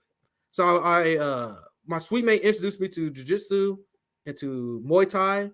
And because I was that motherfucker who always had hands, bro. You guys, they want to tell everyone to learn martial arts. You guys had no idea what that do to confidence to a child. Nigga, my dad, fuck him, but this is one of the few good things he did. He used to take us to the gym, right? We had this big community center where everyone played basketball. He would give us boxing lessons on the basketball court. So everyone playing basketball, and they just see me and my brother. So you want to know who would never fucked with in high school? Because everyone in high school saw me and my brother. So I'm like, man, I'm a badass man. We used to fight all the time. We used to go body. We used to spar all the time. You whoop these motherfuckers out. They want to know, don't fight with me and Nick, me and my brother, me and my cousin. Don't fuck with us. So then I learned. I was like, all right, let's train martial arts. I rode with this guy. I trained at this place called Warrior Jiu-Jitsu, the first place I ever trained at. They taught Japanese Jiu-Jitsu. And I rode this guy who was like maybe 150 pounds. At this time, I'm a little chubbier than I used to be. Back then, I was like really shredded, very muscular. I was in really good shape.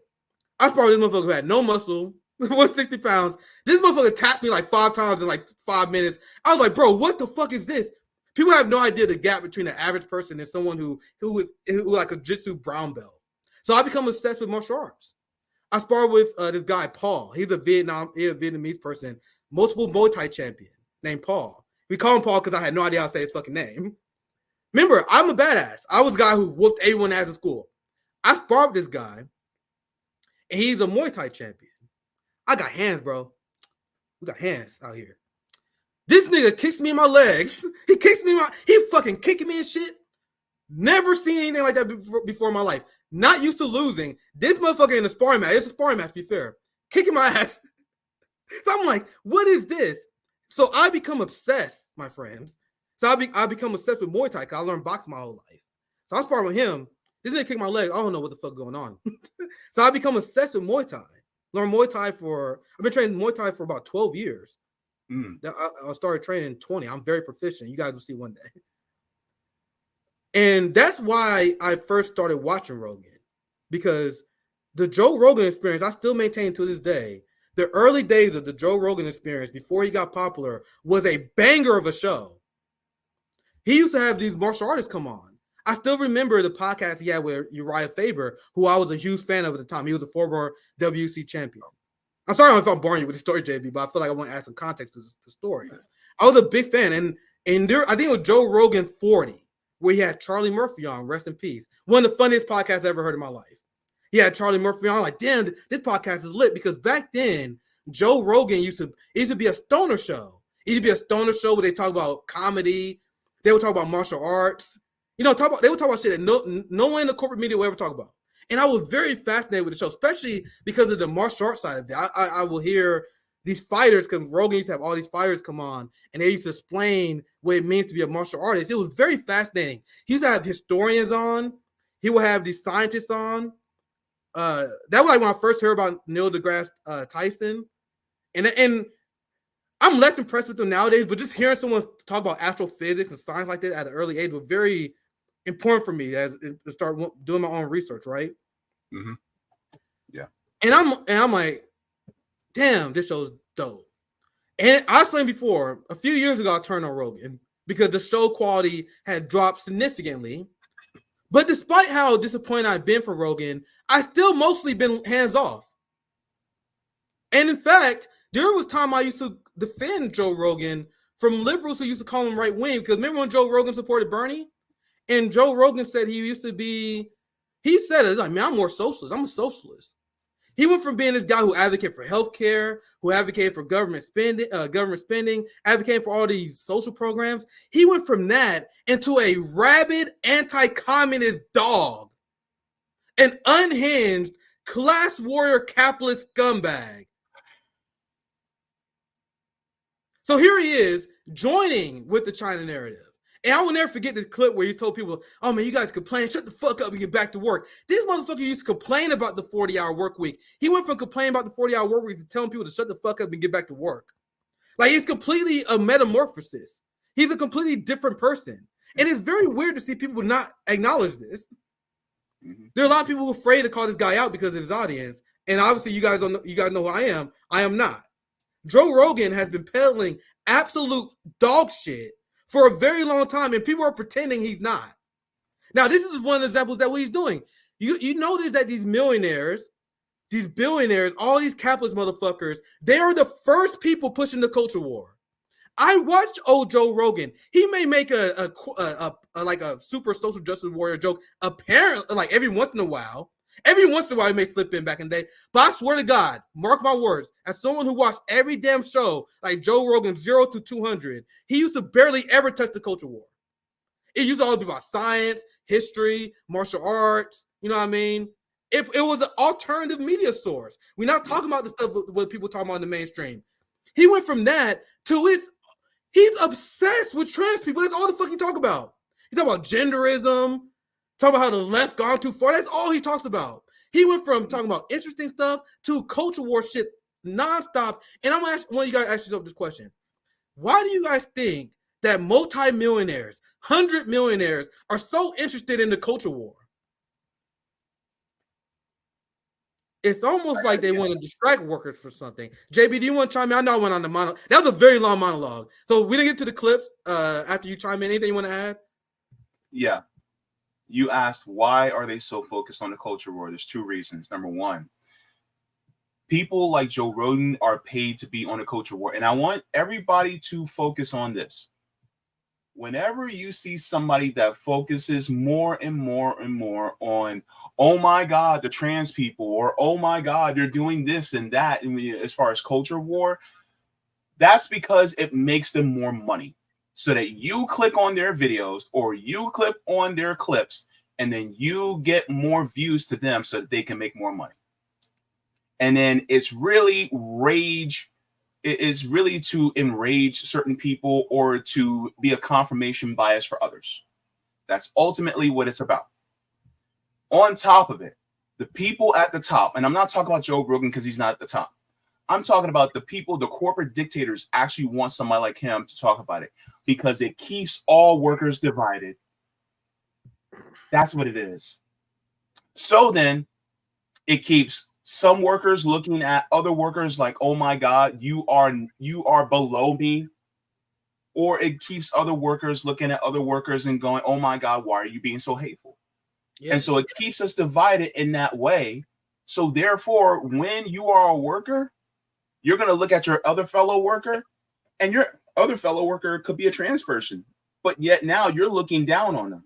Yep. You don't want to unite with them. You don't want to be in a union with them. You don't want to be in a co-op with them because somehow, some way they are less than you, when in reality, you need to team up with them and go after the people who are actually stealing the money out your pockets.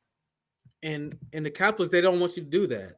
They want you to view your neighbors differently because they have a different culture to you. And I've been saying this from day one. This is why a lot of the culture war watchers, they don't watch RBN. We don't make a lot of these white Americans who engage in the culture war comfortable because I've been telling you guys to your face that pushing the culture war makes you deeply unserious.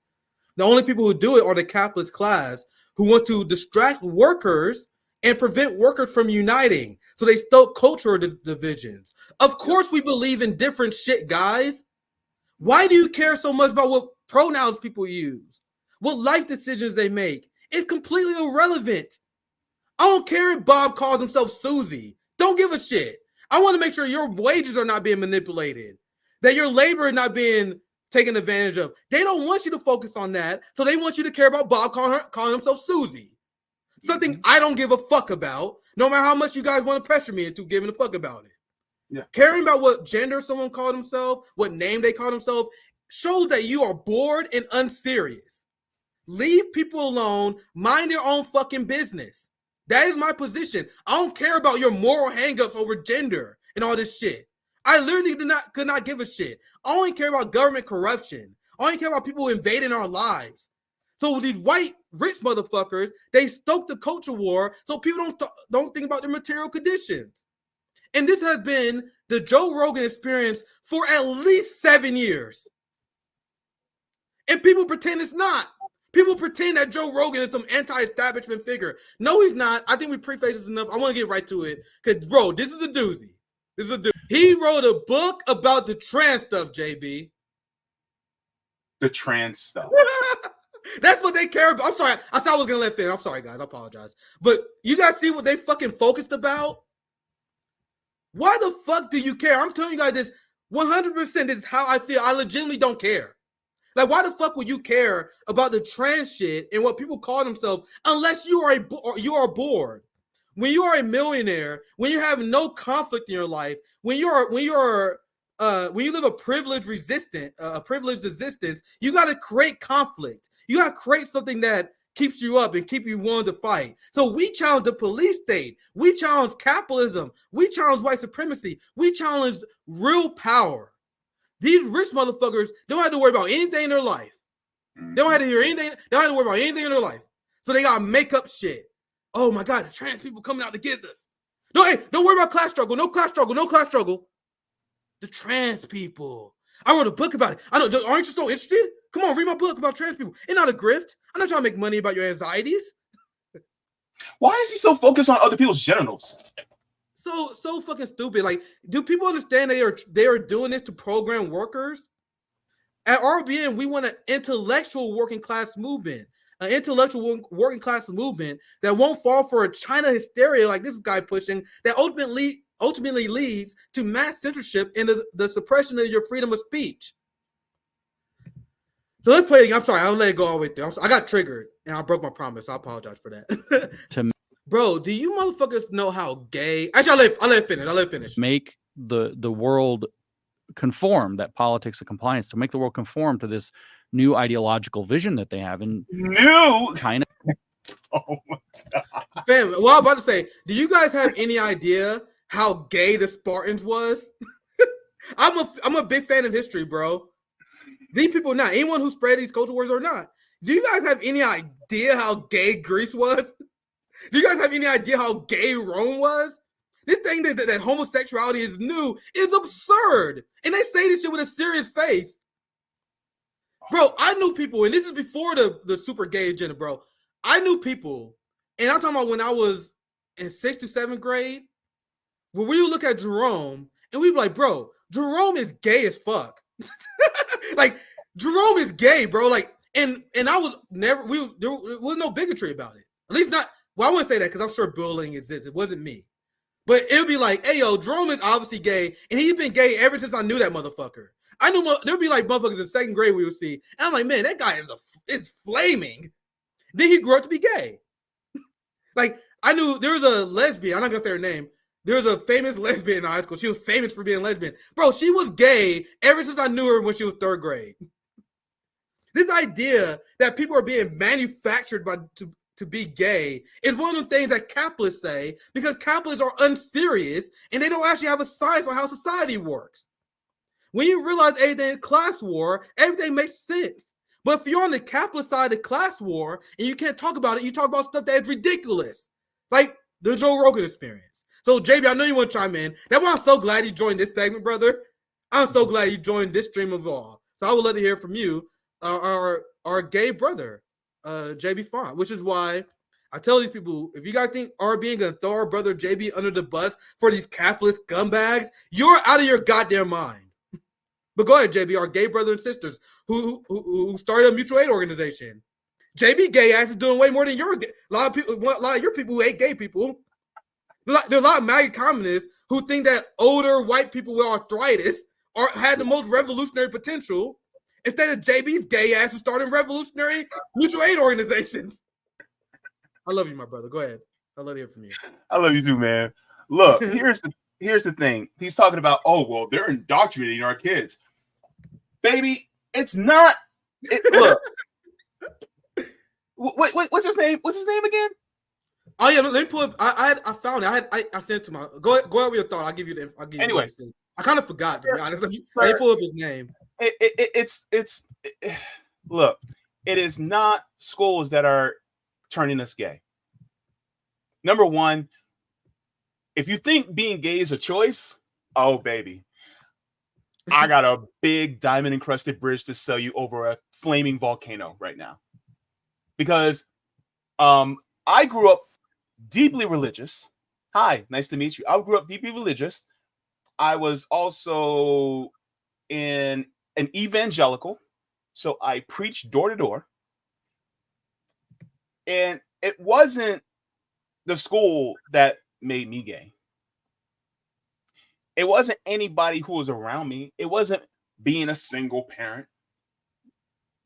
It was just nature. That's how it operates. I can't tell you how many animals also exhibit homosexual behavior in nature. Dolphins, Well, again, lying. to my point, bro, there was There. kids I knew in school that was clearly gay, and then they turned out to be gay. You know what I mean? So that's one of the reasons why I never bought that argument. Like, I knew some people, some of their names that escaped me because it's been so long. But I just think in my mind, I knew some people like they were clear. They didn't walk with a wrist like this. You know what I mean? They had all the fucking. They clearly not being programmed to be gay. Like, there's clearly nothing that they can stop. Like, they clearly can't stop themselves. Like, and I'm not slandering. I'm not trying to be mean to them, but they were so obviously gay. It was so obvious that was gay, and like we were like, oh yeah, he's gay. It's cool, whatever. At least the bullying I didn't see. I didn't see the bullying. I'm not gonna say it didn't exist. I'm sure they was bullied, but I didn't see it. But people around us, we was like, yeah, he's gay. The guy's gay. You know, the idea that being programmed ridiculous. But go ahead, JB. But I want to also thank you very much for this comment. Jeannie Bottle says trans folks have always existed. Absolutely. LGBTQ folks have been around for ages. Some of y'all got some LGBTQ ancestors that gave birth to you. And some of y'all don't even want to acknowledge it. And so the thing is, like this guy, whoever he is, what's his name? Oh, God. Here it is. I got the info for you guys. Now you guys see why I told you guys anti-communism is an unhinged ideology. Now look at this. Look at what his tag said. Well, look what his name says. This is James Lindsay. #1 gay studies author. Is he this gay? Guy got a lot of gay sex on his mind, don't he? This guy writes books about gay sex, and he think he's manly, bro. Look at this. He's out write books about the trans stuff. He's pro-America, anti-communist. So you guys, anti-communists are insane. Anti-communists are all about distracting against class struggle. And you notice this guy who does nothing but write books about how guys cuddle. He's upset about how guys cuddle and kiss. He has 475,000 followers, which once again, I think I do pretty well for myself. I'm almost at 120,000 followers. So I cover foreign policy, the class war. You guys get facts on RBN every goddamn day. People follow my Twitter. People follow my I post the hotspot bangers. They probably get like 1,000 likes every single time I post them now at this point. Like, I'm doing pretty well on X despite YouTube suppression. Doing pretty well on X. But despite that, this guy who writes about gay people has 4 times more following than I do. Who's the real grifter? Once again, people like Cornball West, they will say we're the grifters. Do you guys see the real grifters are the people who push the culture war and then they pretend they're doing it for noble reasons? Oh, we got to do this because of this. No, they're doing that for money. They know it will get clicks. They know they can get bigots to buy their book about how gay people hug each other. Yeah. You guys see why the working class in America is so fucked? Why the state of the American worker is so fucked? In Russia, the country that Dr. Cornball West hates, they have health care. They got paid maternity leave. You know the average rent in China is $500 a year? I mean a month, sorry. $500 a month. And they'd make $49,000 a year on average in China. All these countries got healthcare. You know why? Because they actually focus on actually giving shit to people. Actually doing politics the right way. Meanwhile, in America, everyone talking about how gay people hug each other. And now people wonder why we don't have healthcare. If you wonder why we don't have healthcare, it's because of people like this guy got 4 times more of the following than someone who actually talk about class issues. And people wonder why the American working class is in the position that it's in. Because if you think this is his first, you guys think this is his only hit. Woo, man. Woo, I can do a whole show on this podcast, bro. This podcast was a dumpster fire. I can't possibly have it in me to watch Joe Rogan nowadays, but this person did. This person watched 3 hours of this show. And you want to know who these capitalists blame for Boeing? They had a conversation about Boeing. Do they blame the capitalist class for Boeing, JB? Do they blame the fact that corporations are in never-ending pursuit for infinite profits, which is unsustainable, which means they had to cut corners on safety regulations to squeeze more profits, which they promised their investors? Is that the reason why Boeing is relaxed on their safety regulations? You would be shocked to find out what the theory that this anti-communist and Joe Rogan believes on what's caused Boeing. This is what no theory does to a motherfucker. This is what no theory does to a motherfucker. Go ahead, JB. I know you want to chime in. Dude, there's a lot to say on this. Go ahead, JB. What does DEI have to do with Boeing cutting corners and making it so that their planes... You see what they do, JB? You guys see how you see how they insert that culture war to distract the fact that Boeing is restricting safety for profit? The reason why Boeing doesn't actually want to manufacture their planes properly so that they actually work right. What does the hell does that have to do with it? Like, are you kidding me right now? Oh, because they're being more sensitive to people who are of marginalized communities. That's the reason why we have problems. That's exactly what he's saying. Look, this is media literacy would serve you so well, because this guy is basically trying to make it look like anybody that's from a marginalized community is the problem. When in reality, no, it's the CEOs and the shareholders of Boeing that's the problem. They're the reason why they're cutting costs, but he doesn't want you to think that. He's trying to say, hey, look at that person that is trying to be a different gender. They're the issue. Or, oh, look at that person that crossed the border. They're the problem. No. Your fellow workers are never the problem. The problem is chuckle fucks like this that are saying this shit and saying, oh, well, they're the DEI and the trans people are the problem. When in reality, look, a trans woman that is working at the counter at Bloomingdale's, at the makeup counter at Bloomingdale's, is not your issue. Yeah. In fact, they are your ally in this class war. So take the transphobic mentality out of your head. Look, work side by side with them and take down these capitalist dictator overlords. Bro. That's what needs to happen. Because look, people like this, y'all listening to this? This guy's gonna get y'all killed. You guys thought I was exaggerating when I said that Rogan was paid $100 million by Spotify to spread counter-revolutionary ideas? This is what no theory does to a motherfucker. He floats all these theories out. I'm gonna play it again so you guys can digest it. But Rogan, it really is a pipeline to counter-revolutionary thinking. Why? And I'm gonna play it again because I want you guys to hear the breadth of his argument. Because he says that Boeing tanks it intentionally to prop up China. This is what no theory does to a motherfucker. Why would the wealthy people at the top of a massive corporation whose wealth depends on the success of that corporation intentionally tank their company in order to help China? That doesn't even begin to make sense at face value. Why would you tank your company for the Chinese Communist Party? That makes no sense. But they say this with a straight face. You want to know how corporations make profit? You want to know what happens when you understand theory? You naturally become a communist because you understand the concept of class antagonisms. How do a corporation make money, ladies and gentlemen? There are three primary ways. They pass the prices to the consumers, raising prices. They exploit the labor of the employees, and they reduce production costs. So let's go to number three. If you're Boeing, you try to undermine workers' raises as much as you can. You charge the government more for your contracts. So that's the first two. So you got to reduce production costs in order to achieve this unrealistic goal of never-ending profits. So you reduce production costs. How do you reduce production costs? You cut corners on safety regulations. This is why capitalism is the problem. When you have the profit motive in there, it gives Boeing a reason to cut corners on safety, because that's one of the three ways a corporation make profit, by reducing production costs.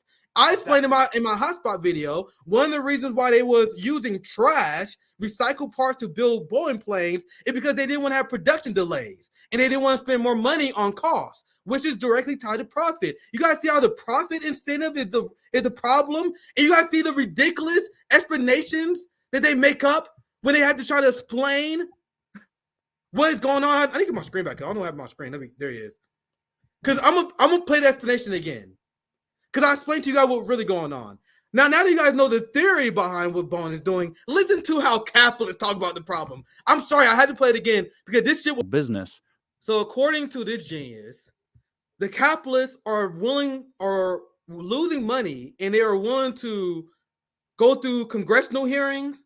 They're willing to have their reputation ruined. They're willing to go through all this stuff for China for some reason. Remember, we're not even talking about TikTok no more. We're talking about Boeing. According to the right wing, this anti-communist scum, Boeing is fucking up to help China. This is what no theory does to a motherfucker. Do you guys understand? JB, I know you want to chime in. Feel free, my brother.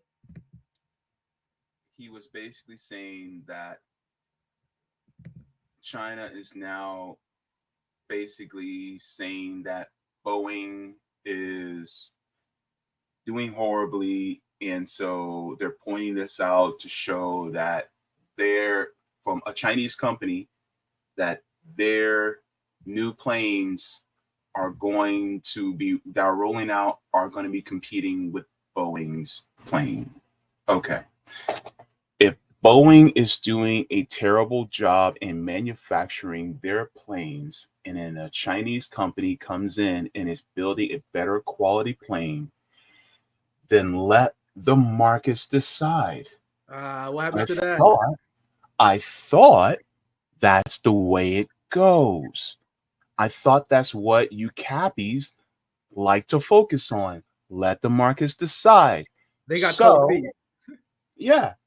My thing is, if you are so about the free market, okay, well, maybe this will force Boeing to start paying attention to keep up their safety regulation and stop cutting corners. That every single country that the CIA hates, you should hate as well. I showed this video clip not too long ago, but since I'm doing a Joe Rogan takedown, I must show you guys the deeply unserious person we're dealing with Joe Rogan. You guys know her. Her name is Yeonmi Park. She's a propagandist who spreads lies for North Korea, tells white people that North Korea is evil, and they believe it. This is the kind of people that Joe Rogan platforms. He platformed anti-communist scum, like James Lindsay, the last guy, and he platforms this person, Yeonmi Park, who is a famous bullshit artist. Like, no one takes her seriously no more. She was paid by the CIA and made famous by the West. So, of course, Rogan platforms her because Rogan takes direction from the establishment. Spotify, to make sure Joe Rogan has loyalty, gave him $100 million. And after they gave him $100 million, Rogan like, okay, I will happily do your bidding. And he happily does their bidding, which is why he platformed this moron. Oh, wait, I got unmuted. 1 second. It's like a once a month. And like here, it would take like 1 hour to go the other place. In order to take a month at least to go because there's no electricity. And sometimes people have to push the train. They have to push the train. If you guys don't hear what you just said, I'll repeat it if you didn't hear it. They're talking about North Korea. This is a CIA plant that's very famous for spreading lies about her own country to get rich. She said when people travel in North Korea, it can take a month, which is easily disprovable. And she said in order to get the trains working, because they don't have electricity, people in North Korea have to push trains by hands. And at no point does Joe Rogan realize that he's talking to a bullshit artist because his job is not to do that. His job is to give a platform to capitalist, imperialist propagandists like this person and James Lindsay or whatever. So let's play the beginning. Nick, hold on. Choo choo, choo choo. Just pushing this motherfucker by hand. So according to the narrative in the West, the North Korean populace is starving. So, but despite the fact that they are starving, they are also simultaneously strong enough to push trains. Isn't that interesting how that works? So let me play the whole clip. I played the clip a few times on RBN. It's a classic. It shows you guys how unserious Joe Rogan has become and how he's 100% accepted his role as government psyop propaganda spreader. Because back in the old days of Joe Rogan, you would never see this fucking person on this show. Never in a million years. Meanwhile, look at this person that they took super seriously. Go to one distance like a once a month. And like here, it would take like 1 hour to go the other place. In order to take a month at least to go because there's no electricity. And sometimes people have to push the train. They have to push the train. Yeah. Look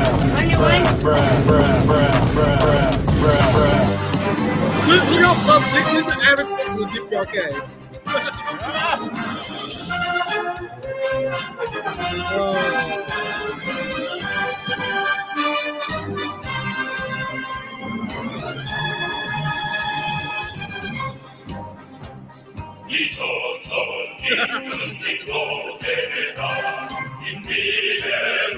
No, this is what we did. We didn't commonly do during our morning workout,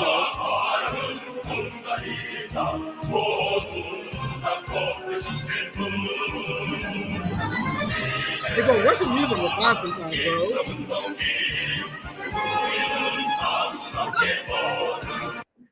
So,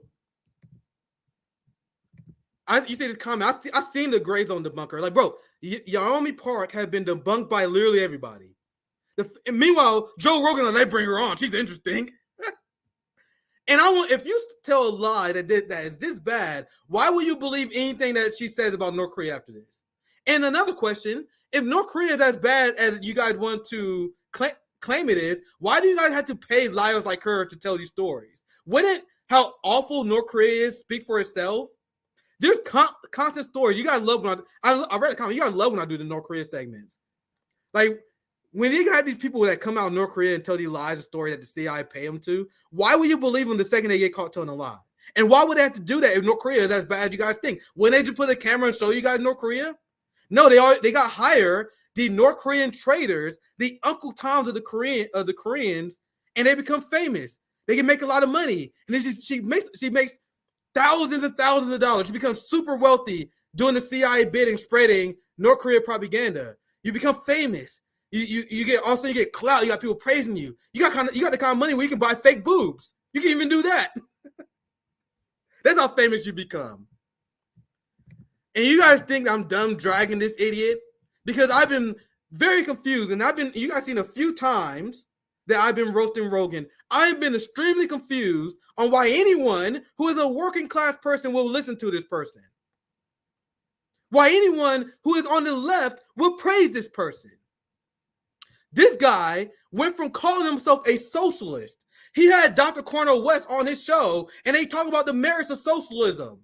He went from that to now he's a right-wing grifter who took $100 million from Spotify. He took $100 million from capitalists, and now I'm saying he hates socialism. Isn't that funny how it works? Why would anyone listen to people outside of our class? Why would anyone listen to people who are millionaires and get news and information from millionaires? Joe Rogan used to be a socialist. He said it. Why do you guys think I used to listen to him? I remember the old podcast. He used to do these long speeches about how working is like these long work days is bad. He like, why can't we just have healthcare for everyone? That's the reason I used to like him.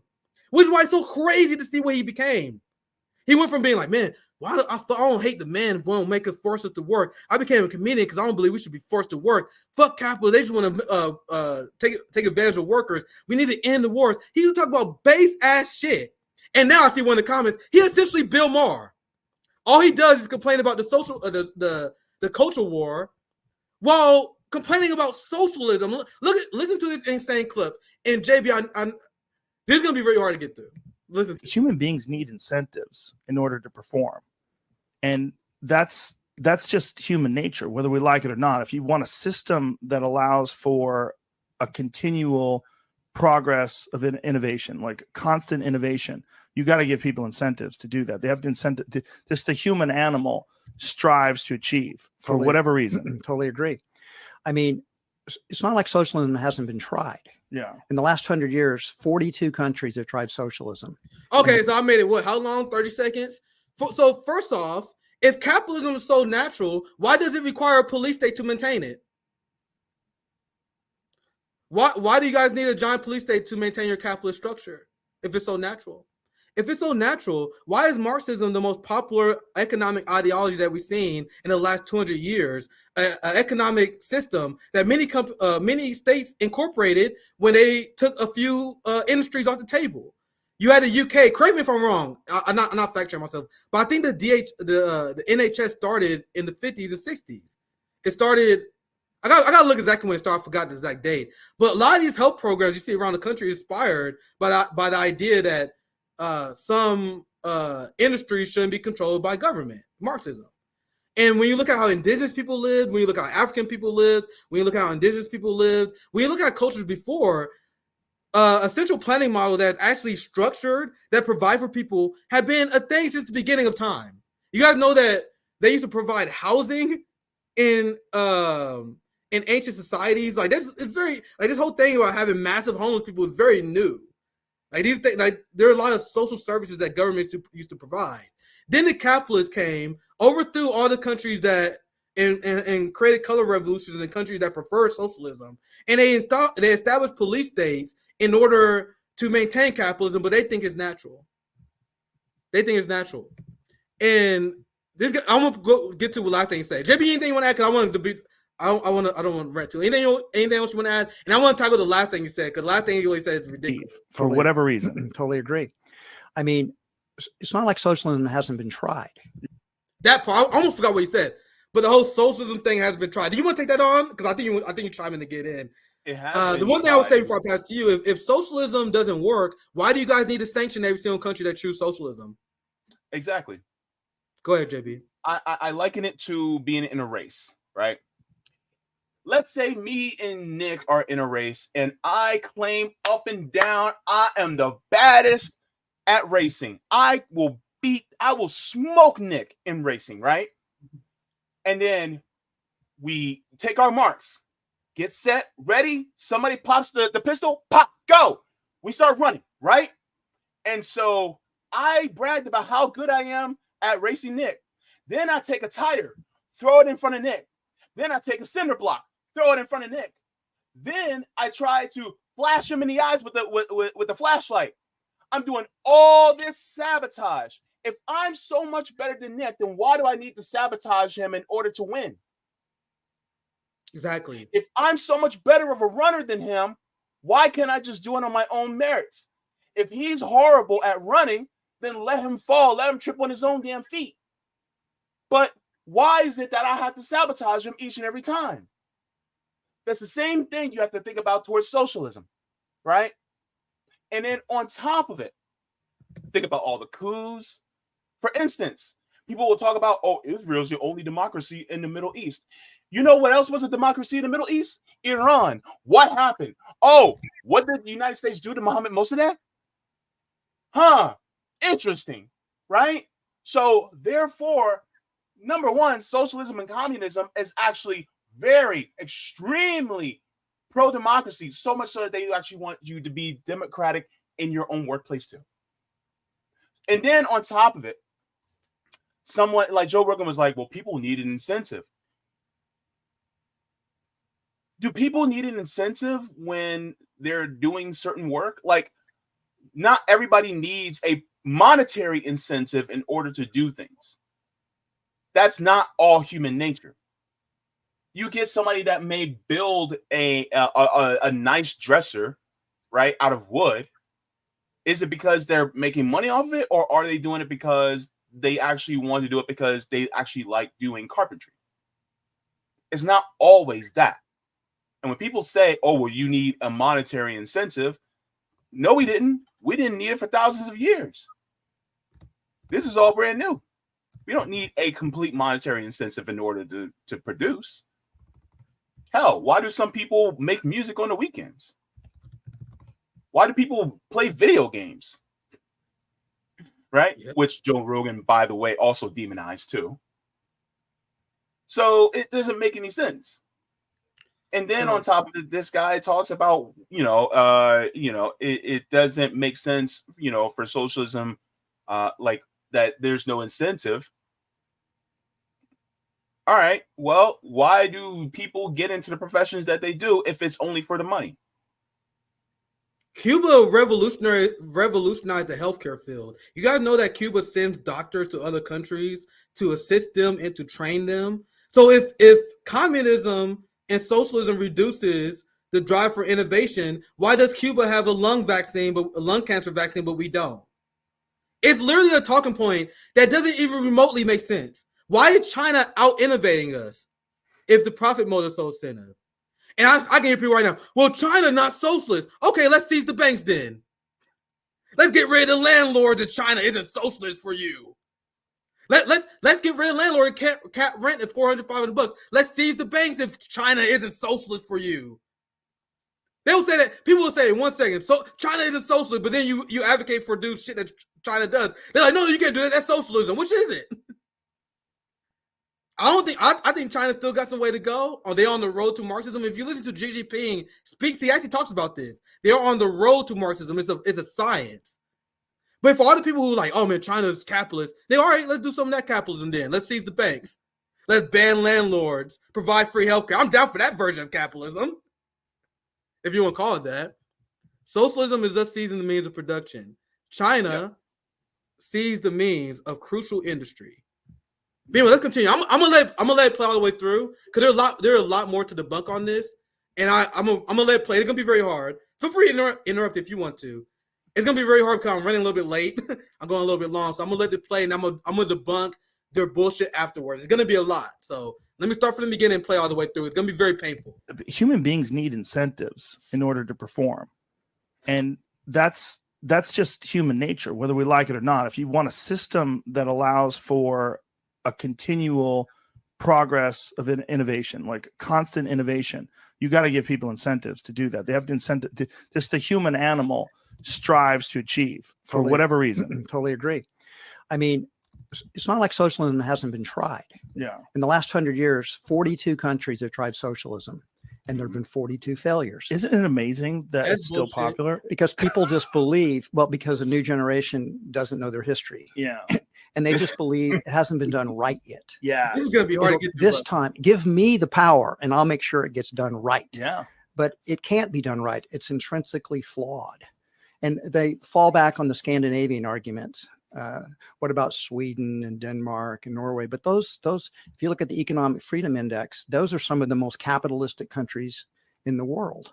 They're in the Economic Freedom Index. That's actually true. That's actually one of the few things they say. Sweden and Finland, they are heavy welfare states. The question I have for you guys, as someone I'm a communist who's willing to admit that social democracy, while flawed, is better than neoliberal capitalism. If you're acknowledging that Sweden is capitalist, why not adopt the social safety net that they have? They will. So you guys see the contradictions that capitalists have. I'm sorry I interrupted. I did not realize I said I wasn't going to do it. I did that literally instinctively. I didn't mean to do that. But they will say, come on, man, he said Sweden and Finland is socialist. They're not socialist. Okay, why are you against free healthcare then? When we say we want free healthcare in the United States, you guys say we've been socialist. But then you guys say, oh, Sweden, they're not socialist. Make your goddamn mind. Is free healthcare socialist or is it not? Is seizing the bank socialist or is it not? Can we at least be consistent? Can we at least be fucking honest? Anyway, let me continue. I apologize. I didn't mean to stop it. That's my bad. I'm gonna let it finish. It's very hard to let this clip finish. JB, anything you wanted to say before I let it continue again? Going once, going twice. All right, yeah, it's like they keep moving the goalposts. It's wild. Yeah. I'm gonna let it continue. I actually broke my promise. I'm sorry about that. I like instinctively paused it right there because that talking point is so dumb, bro. I can dismantle these capitalists like nothing. You guys see what I did to Destiny. You guys saw what I did to Robbie. There's a reason why you're never gonna see me on Joe Rogan. There's a reason why this anti-communist would never invite me on. I would destroy their childlike arguments so easily. But let's continue. These are some of the most capitalistic countries in the world. They're in the Economic Freedom Index. For example, Denmark's listed one place below the United States. It's like number 12. Sweden's like number 20. United States is like number 13 or 14. So Iceland is the freest of those Scandinavian countries. So Sweden's held up as an example, but what people don't realize is the corporate income taxes in Sweden are only 21%. They have no inheritance taxes at all. They have universal vouchers for education, so free competition in education, not a monopoly. They are probably in a lot of ways more capitalistic than Americans are. So what is it that they point to when they point to these Scandinavian countries? What are they using as an example of them being a shining light of socialism? In some sense, they're still stuck in the 60s when Sweden did an experiment with socialism before it moved away from it. They're still living in the 60s. And yet they tried it and their economy tanked. Okay, so I did make it all the way through because I paused it, but let me go through this. Actually, before I go, JB, do you want to go first? Because I know you've probably been waiting. I got a lot to say on this. I'll say one thing before I pass it to you, which is one thing. We have Skid Row. We live in one of the most unhappiest countries in the world. We have millions homeless. We have around 65,000 Americans that die each year because they don't have health care. Quick question. Who is sanctioning us? What's our excuse?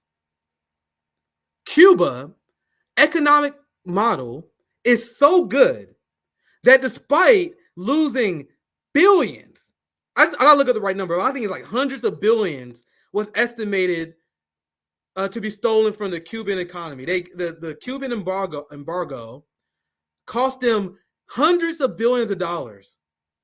But despite the fact that they are embargoed, they are sanctioned, their people have a higher life expectancy rate than the United States. Let me repeat that again. Despite the Cuban embargo, they have a higher life expectancy rate and they got a higher literacy rate. How can anyone say that's a failure? The country that is the richest country of all time, with no one sanctioning them, has millions homeless, has Skid Row, and so many Americans have broken brains, they are forced to take antidepressants. So many Americans are depressed that they've been convinced that they gotta take pills in order to function.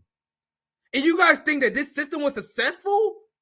You motherfuckers can't survive without popping pills, but you think this system is successful.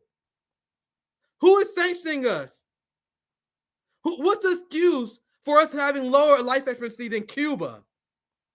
What's the excuse for our infrastructure being shit compared to Russia? Jon Stewart saying our shit subways is the cost of freedom. What's the excuse for that?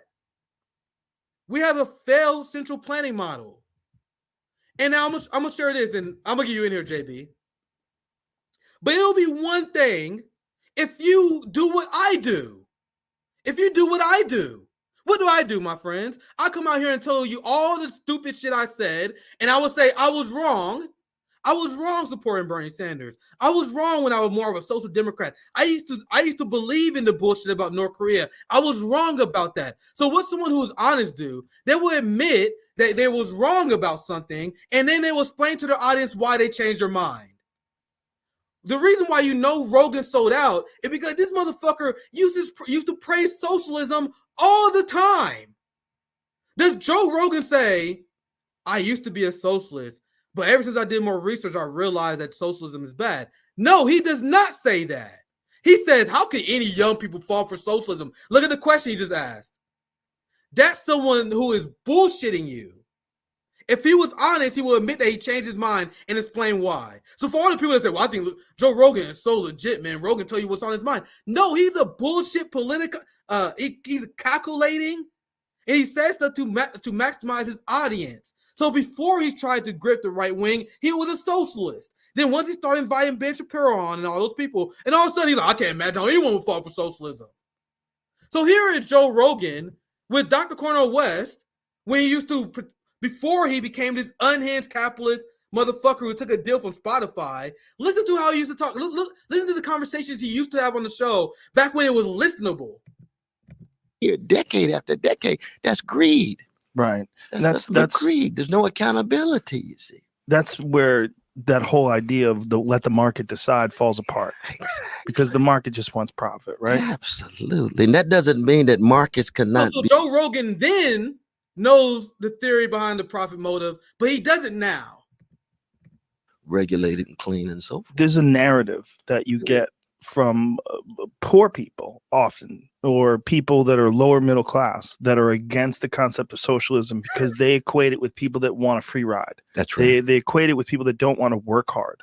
That's right. And it's a strange narrative when you consider all the things that we talked about already, like what we need with the fire department and the police department and all the different ways that socialism does form utilities, and all the different ways that socialism does form a part of our culture and our community. Why do you think that is this narrative, and how does that narrative get reshaped? Because what happened? So it'd be one thing if you changed. I tell you guys, I change all the time, and I'll explain to you guys why. He's not doing that. He's misleading his audience. And he said, how can anyone believe in socialism? You used to. It's the same thing that Kyle Kulinski does. Kyle Kulinski, he's saying, I always used to say this. Always used to say this. He said that he would never, ever support anyone who didn't support Medicare for all because his dad died without health care. He went from that to say, oh, yeah, I got to support Joe Biden. And when he explains, he's like, I always felt this way. You guys see what these liars say? They're never honest. I tell you guys when I took my L's all the time and how I changed my mind. That's how you see when someone's bad faith. Joe Rogan is not anti-socialist in a good faith way. He's bad faith. He took $100 million from a capitalist institution, and now he changed his position on socialism. Now he's pushing the culture war, and he's trying to get workers to hate socialism. Why is no one else calling this out? Why are people, including our people I'm friends with, still pretending that Joe Rogan is anything other than establishment scum? Sorry, JB, I know you had to listen for me for quite a bit. Anything you want to add before I continue? Because I have more of these receipts of Rogan used to be super based, super pro-worker. Now he's a rabid anti-communist. Go ahead. No, the thing is like they pay him to take these positions. That's the problem. And a lot of times they know the influence that somebody like him has. And it is more money to be anti-communist. There's more money in pushing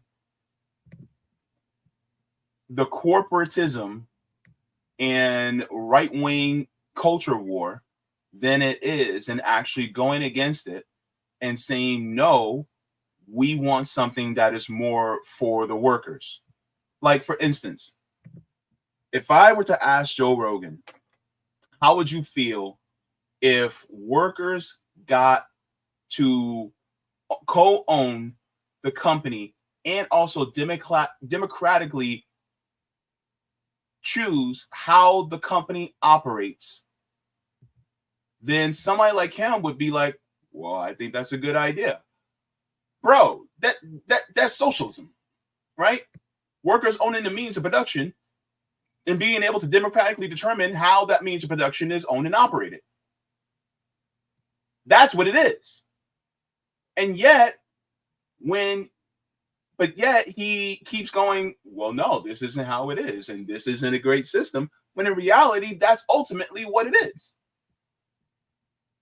And so he keeps going this narrative because it's lucrative for him. It is lucrative for him to be able to put this anti-communist type of bile out here because ultimately it is good for his bottom line. It's the same way with a lot of these people who call themselves to be on the left, but they're on what I like to call the legacy left, and yet they keep you within a system that perpetuates this, we just have to stay within this margin instead of going to what we actually would liberate us. It's like, for instance, the people who talk about, we want a Scandinavian style system. These same Scandinavian style systems, yeah, they're great for the people who live there, but they're also extracting wealth from the global south, thus causing people to suffer in places like Congo, in places like Sudan, in places like Niger, in places like in Mali. And so when you actually talk about what's going on in these countries and how they need to be liberated, if you were to liberate these countries, these social democratic countries would fall apart. And so the only way forward is actually socialism.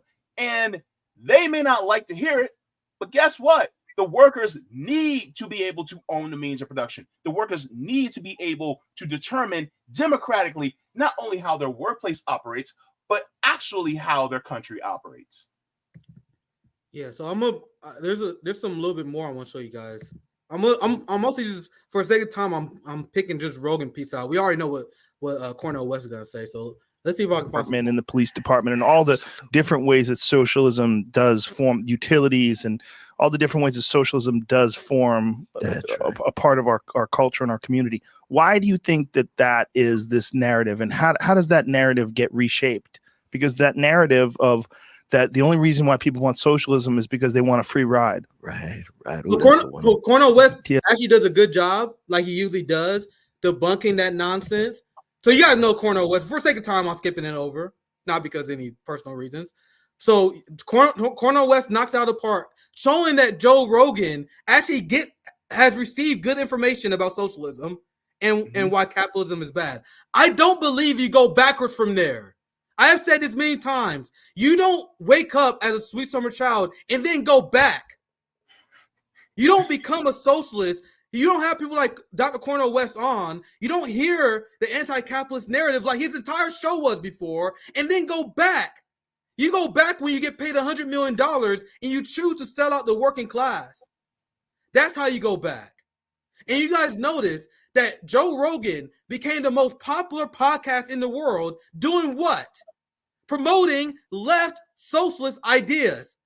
Then he took the money. Then he decided to take the audience that he, like people like me, left-wing martial artists who used to watch his show. There were a lot of lefties who watched his show. And then he wanted to take it to the next level. Then he started inviting Ben Shapiro on. Then he started taking bribes from capitalists. And all of a sudden, he completely does a 180.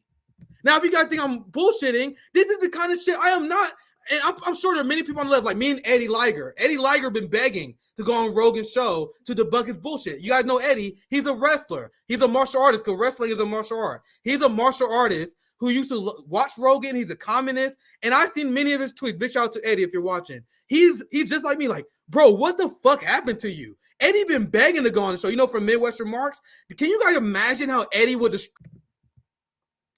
that's the shit that Joe Rogan used to say. And I can only find so many of these clips. But guys, I remember what I used to fucking hear. Do you guys doubt me now? When I used to listen to this show, this is the kind of shit that Joe Rogan used to talk about. And do you guys really believe, for all the people who believe that Joe Rogan is an ally, including friends of mine, do you guys really believe that he changed his mind legit? That this guy went from seeing through the system and now he's back to being a sweet summer child doing unhinged podcasts with anti-communist scum saying that he don't understand why people can be socialists. Nick, JB, you see what I'm talking about? You guys thought I was exaggerating at the beginning of the stream. I told you guys I'm going to expose this fraud as the fraud he is. I never want to hear anyone praise this class warrior scum ever again. You don't go backwards. He sold out. You understand? And people are allowing this guy to get away with it because they're afraid of his audience. Joe Rogan is way more popular than me, way more popular than anyone who covered him. So people are afraid of his audience, so they're not calling out his bullshit. Nick, did I just hear him correctly? Oh yeah, you want to hear it again? You hear that? You hear that, JB? You hear that, my brother? Mm-hmm. My, how the mighty have fallen. And guys, I don't have the receipts right now. I need you to believe me. You guys know I'm a big receipt person. I usually like to show instead you believe me. But you have to believe me on this, because I don't have all the clips of Joe Rogan 0 through 200. But I promise you guys, this is why I used to watch this show. He used to talk about this all the time. And now he's doing this whole thing where he's condemning communism and socialism. Oh, shit, that's a Sam Piker link. I found a lot of these while doing research. Feel free to chime in. Because if you type in Joe Rogan and communism, Joe Rogan and socialism, you get a ton of these recent clips. Actually, here's Eddie. You want to watch this before you chime in? I didn't see this. Government is not communist. Not everything you dislike is communism. Actually, no, this is a different. He's talking about Canada. I see what you're doing. But if you literally type in like Joe Rogan socialist, this is the Google search I did. Joe Rogan socialism, Joe Rogan why socialism had yet to work. Maybe that's the same show I just watched. Maybe. But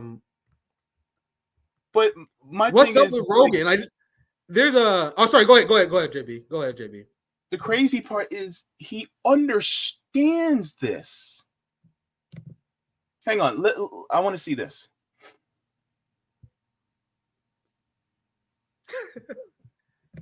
You guys cracking me up. Oh, sorry, my bad. I didn't watch none of this show. I'm just showing you guys a search just in general. I'm sure. Yeah, this is someone else's video. Like, this is another clip. We don't have to play this, but I'm sure that this person who's saying that Joe Rogan doesn't understand socialism. I'm sure it's just another example Burn the whole system of Joe down. Rogan bashing socialism. Let's listen just for a little bit. I don't want to watch With emaciated teens hunting cats. You burn the whole system down, we end up like Venezuela or the former Soviet Union with emaciated teens hunting cats in the streets to eat. Oh right? my That's God. literally what happens in some of these places. All over the world, yeah. That can only be enforced through violence. I don't have to watch that too much this clip, but you guys see Joe Rogan is doing this anti-socialism shit all the time now. And I've been planning on doing this segment for a while until I saw the most recent one. People are letting Joe Rogan get away with insane class trader capitalist bullshit. And it's crazy that people are letting it happen. This man went from endorsing Bernie Sanders and saying he is socialist to this shit now. I think I got through all my receipts. This show was way longer than I planned. I think I'm done. Let me look at my notes. What did I miss? Yeah, I was gonna do a segment about U.S. military drills. I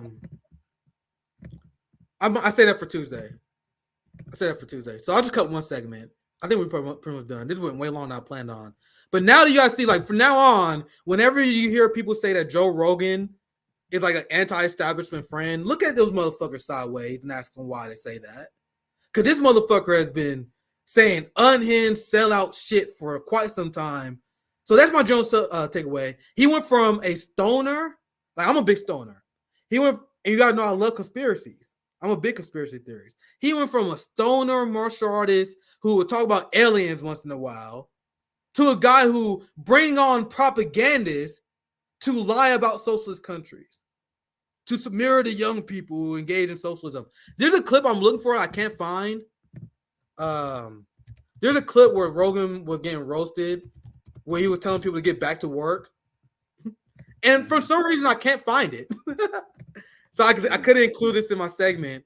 Only thing I could find was this, because I remember the Joe Rogan Reddit at the time. I don't know. I'm not on Reddit anymore. But I remember at the time the Joe Rogan Reddit really turned on Rogan because all the people like me who watched Joe Rogan because we were leftists, like pot smoking people who hate the government, we all witnessed this motherfucker change. So for a period of time, even the Joe Rogan Reddit was like, bro, what the fuck is going on with Rogan?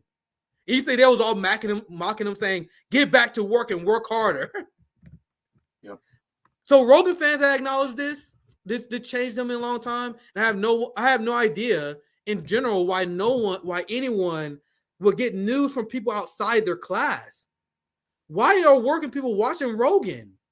Why do you find value in what these people say? And I truly believe one of the reasons why a lot of people focus on the trans issue is because of Rogan. They don't really give a fuck. They like manufacturing consent. Like you don't care about an issue until someone tells you to care about an issue. The only reason people care about this is because Joe Rogan has the #1 podcast in the world, and he don't want you to focus on class issues. He puts culture war shit out. So now and then you see other people who watch Joe Rogan who they talk about nothing but the trans issue. They talk about nothing but culture warrior shit. And that is what Joe Rogan is here to do, to distract you and to be a powerful counter-revolutionary force for the establishment. With that said, I'm 2.5 hours in. JB, any last thoughts on this topic? Anything you want to say before we wrap up? He's pushing division among workers. That's what it is. Yep. When people start talking and LARPing on the culture war issue and talking about how, oh my God, transgenderism is so dangerous and blah, blah, blah, that's dividing the workers. That's ultimately what it is. For you to look down upon your fellow worker just because they may have a feeling within themselves that, oh, I am not the gender that physically that I am on the outside. So therefore they decide to change that and be more of who they are. Somehow that makes them less than you, right? And then where's the line? Because then you can go, well, JB, he doesn't like women, he doesn't like females, so therefore he is less than me. See where the line goes? Because now, guess what? That's also going to give you free reign to look at me as less than you too. Well, then where's the line? Then you're going to look at me and Nick and say, well, they have black skin, so therefore they're less than. Where's the line? Where's the line, guys? Because the thing is that ultimately, is it because of these immutable characteristics that we have, or the characteristics of our orientation or gender identity that makes us less than? Or is that the reason why you have problems right now? Is that the reason why you can't afford your rent? Is that the reason why your electric bill went too high? Is that the reason why your baby mama left you? No, it is not. It is the issue that you're facing right now. The reason why your bank account is laughing at you right now is because of these capitalist oligarchs that are operating our government, that actually have a hold of our government. It is not the people who don't have power. So leave that. That's the part. That's the issue that chaps my ass, when people are more upset at the people who don't have power than the people who do. Look, black people, it is not the immigrants that's the reason why you don't have reparations, right? It is the corporate oligarchs is the reason why we don't have reparations. Look, those of you, it is not us disabled people. Yes, I am also disabled. I wear many hats. It's not our problem. It's not because of us as to why that you guys don't get paid enough. It is not the Social Security that's the problem. Oh my God, Social Security is going to bankrupt this. No, it is not our problem. That's not the problem. The problem is the people who literally got our politicians by the throat. They are the problem. It is the people who own BlackRock, Vanguard, Carlyle Group. The people who said you will own nothing and be happy. They're the problem. That's all I got to say, man. Well said. Of course it was going to be a 2.5 hour show, because I want my brother JB crash Nick at noon. This stream so long, dinner, Nick in the evening now. Nick in the afternoon. I'm glad you joined me, man. We got to do this more often. It's always good to stream with you, brother. I'm going to read a few super chats and we get out of here. I wanted it to be a short stream, but I don't regret it at all. It was very fun. And we had to debunk this bullshit. This anti-capitalist shit. I mean, not anti-capitalist. This anti-communist ideology. It must be utterly destroyed. And it is utterly destroyed in our generation. Yeah. Like, I even talked to people like, I had Lion Cosgrove on. I talked to this libertarian, and I apologize, brother, I'm forgetting your name. There's a libertarian that invited me on the show, and he's like, bro, you know we disagree. I'd rather have you in fucking office than liberals and Republicans. Ah, nice. That's what he fucking said. Nice. Okay. Kind of forgot my point, if I'm gonna be 100% honest. I kind of forgot my point. Anyway, let me on. Oh yeah, the point is anti-communism must be defeated. So the point I was making that the younger generation, I'm like, damn, I forgot my point. The younger generation are not buying anti-communist shit. Even the libertarians, this is the point I was trying to make, I forgot. Even the libertarians who are not communists, they're not anti-communists. I won't say all of them, but at least people who follow me. A lot of conservatives who follow me, they may not be communists, but they're not anti-communists. Misty Winston is not a communist. Dude Distance is not a communist. A lot of people you see that I'm around, Kid Cabello from Harlan's Media is not a communist.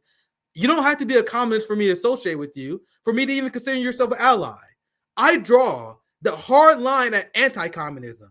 I need you guys to understand the difference between not being a communist and being an anti-communist. Anti-communism is an ideology that led to the deaths of millions and millions of people. It is the greatest scourge of humanity since the ideology of Nazism. I will go that far to say that. Think about all the millions of people starved because of sanctions. Think about the millions of Koreans that was killed. Think about the atrocities committed in Vietnam and Cambodia. Think about what was done because of Operation Candor. That was all done out of the ideology of anti-communists. So if you're one of the people to my right who like to listen to RBN, I appreciate you. If you don't want to call yourself a communist, that's okay. But please draw the line with us on anti-communism. That's the only thing I ask out of my people. Because anti-communism, I absolutely draw the line at that. And that's why I had to get Joe Rogan today, because I've noticed him spread anti-communist bullshit for a while. Nick, just a question. What is the polar opposite of communism? I would say authoritarian capitalism. Hopefully I get the question right. Yeah, or fascism, right? Yeah. Fascism, yeah, of course. Fascism is authoritarian capitalism, but you're 100% right. Yeah. Basically. You gave the definition, but yes. Yeah. So, come on, guys. Anyway, I just wanted to bring that Yeah, up. of course. Well said, JB. Let's read some super. I try to. You guys leave base super chats. Our community base. You guys always spur me to go on fucking rant. So I blame you guys. Thank you for the $10. Unemployed scholar. Rogan was still for socialist colonialism, though. The world's resources are not to be distributed by European and North. That's a great point. North Americans who stole the world's resources. This is actually a really good point in a critique of Joe Rogan's previous, and I would say, social democrat ideology. That's why Sweden, Norway, and social democrats, they don't go far enough because that's not your fucking money to even be redistributing.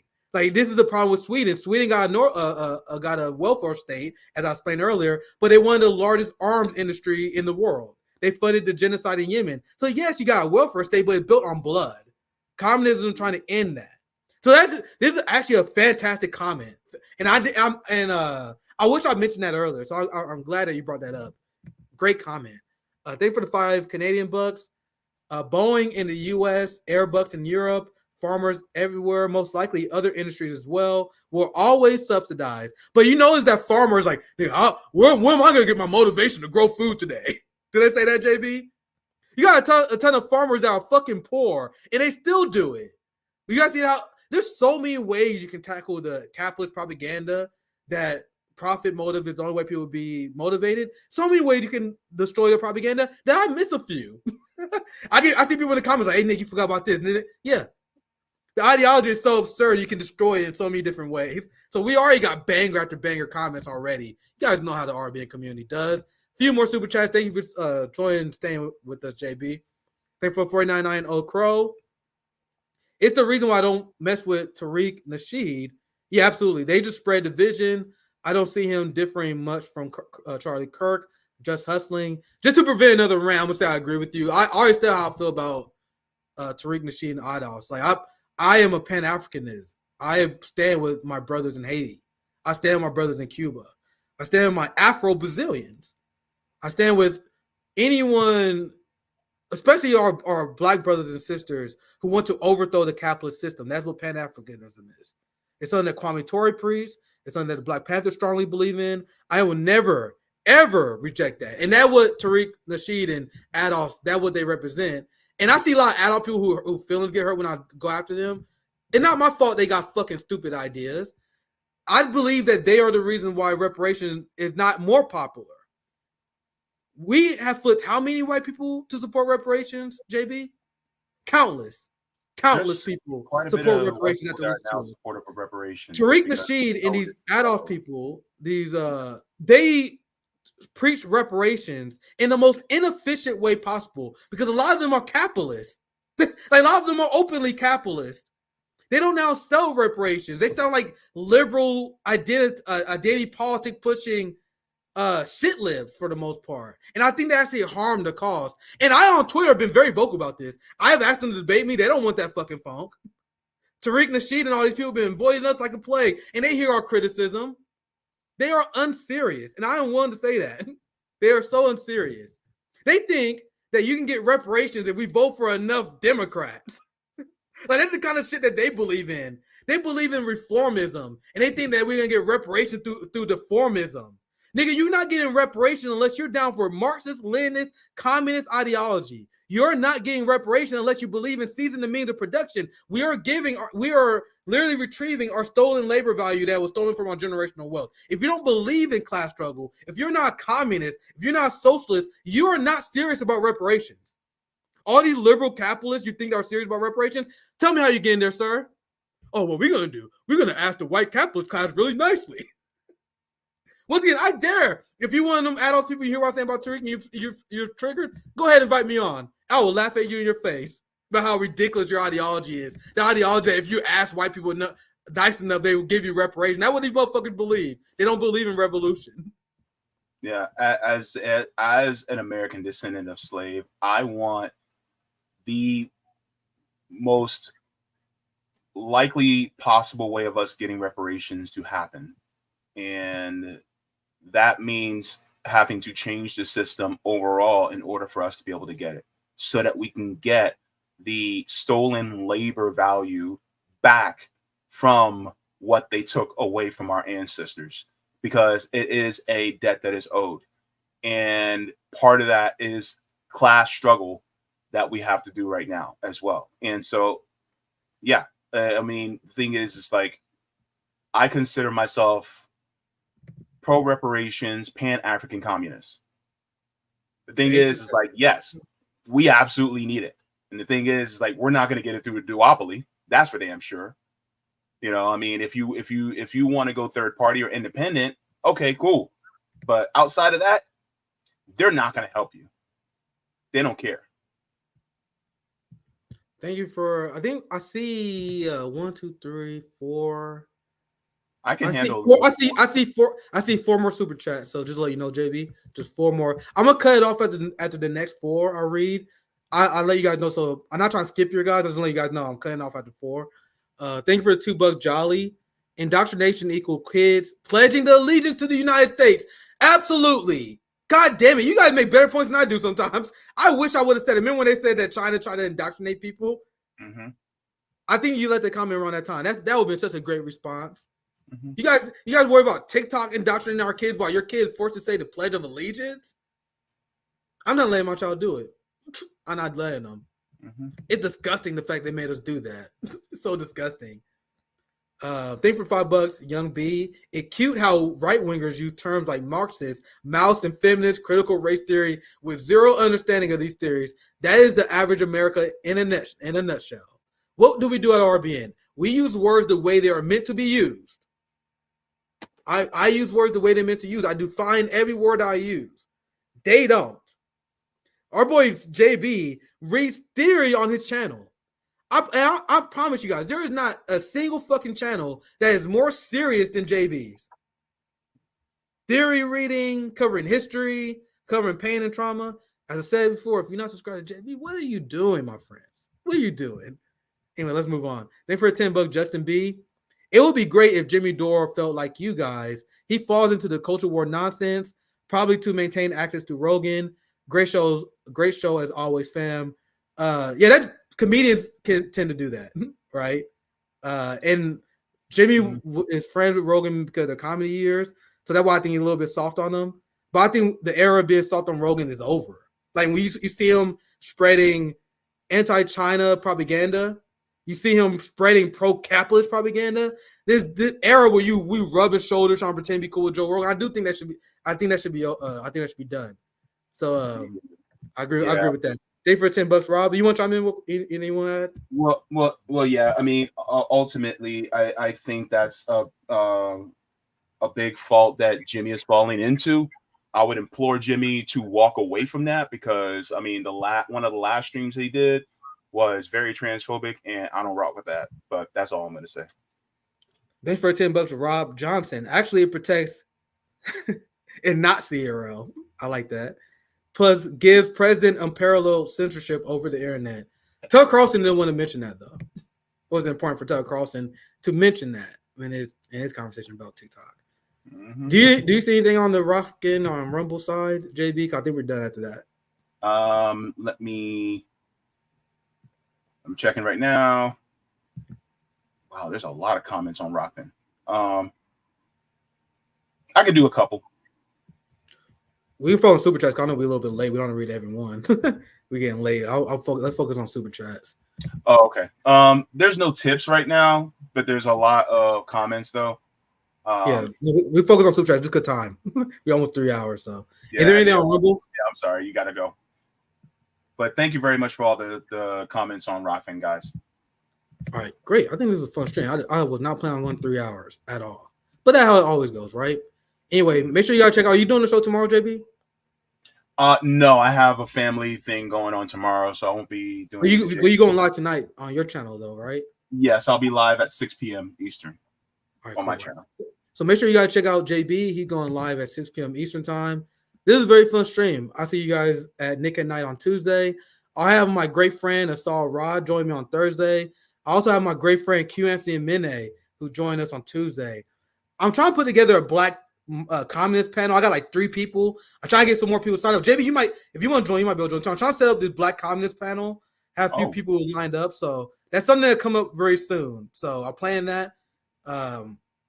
Make sure you guys subscribe. I have the link to our merch Actually, the link to our website, which you can find our merch on, our revolutionaryblackout.com. Patreon is in the description. That's how you best support our show. Thank you guys. Have a good one.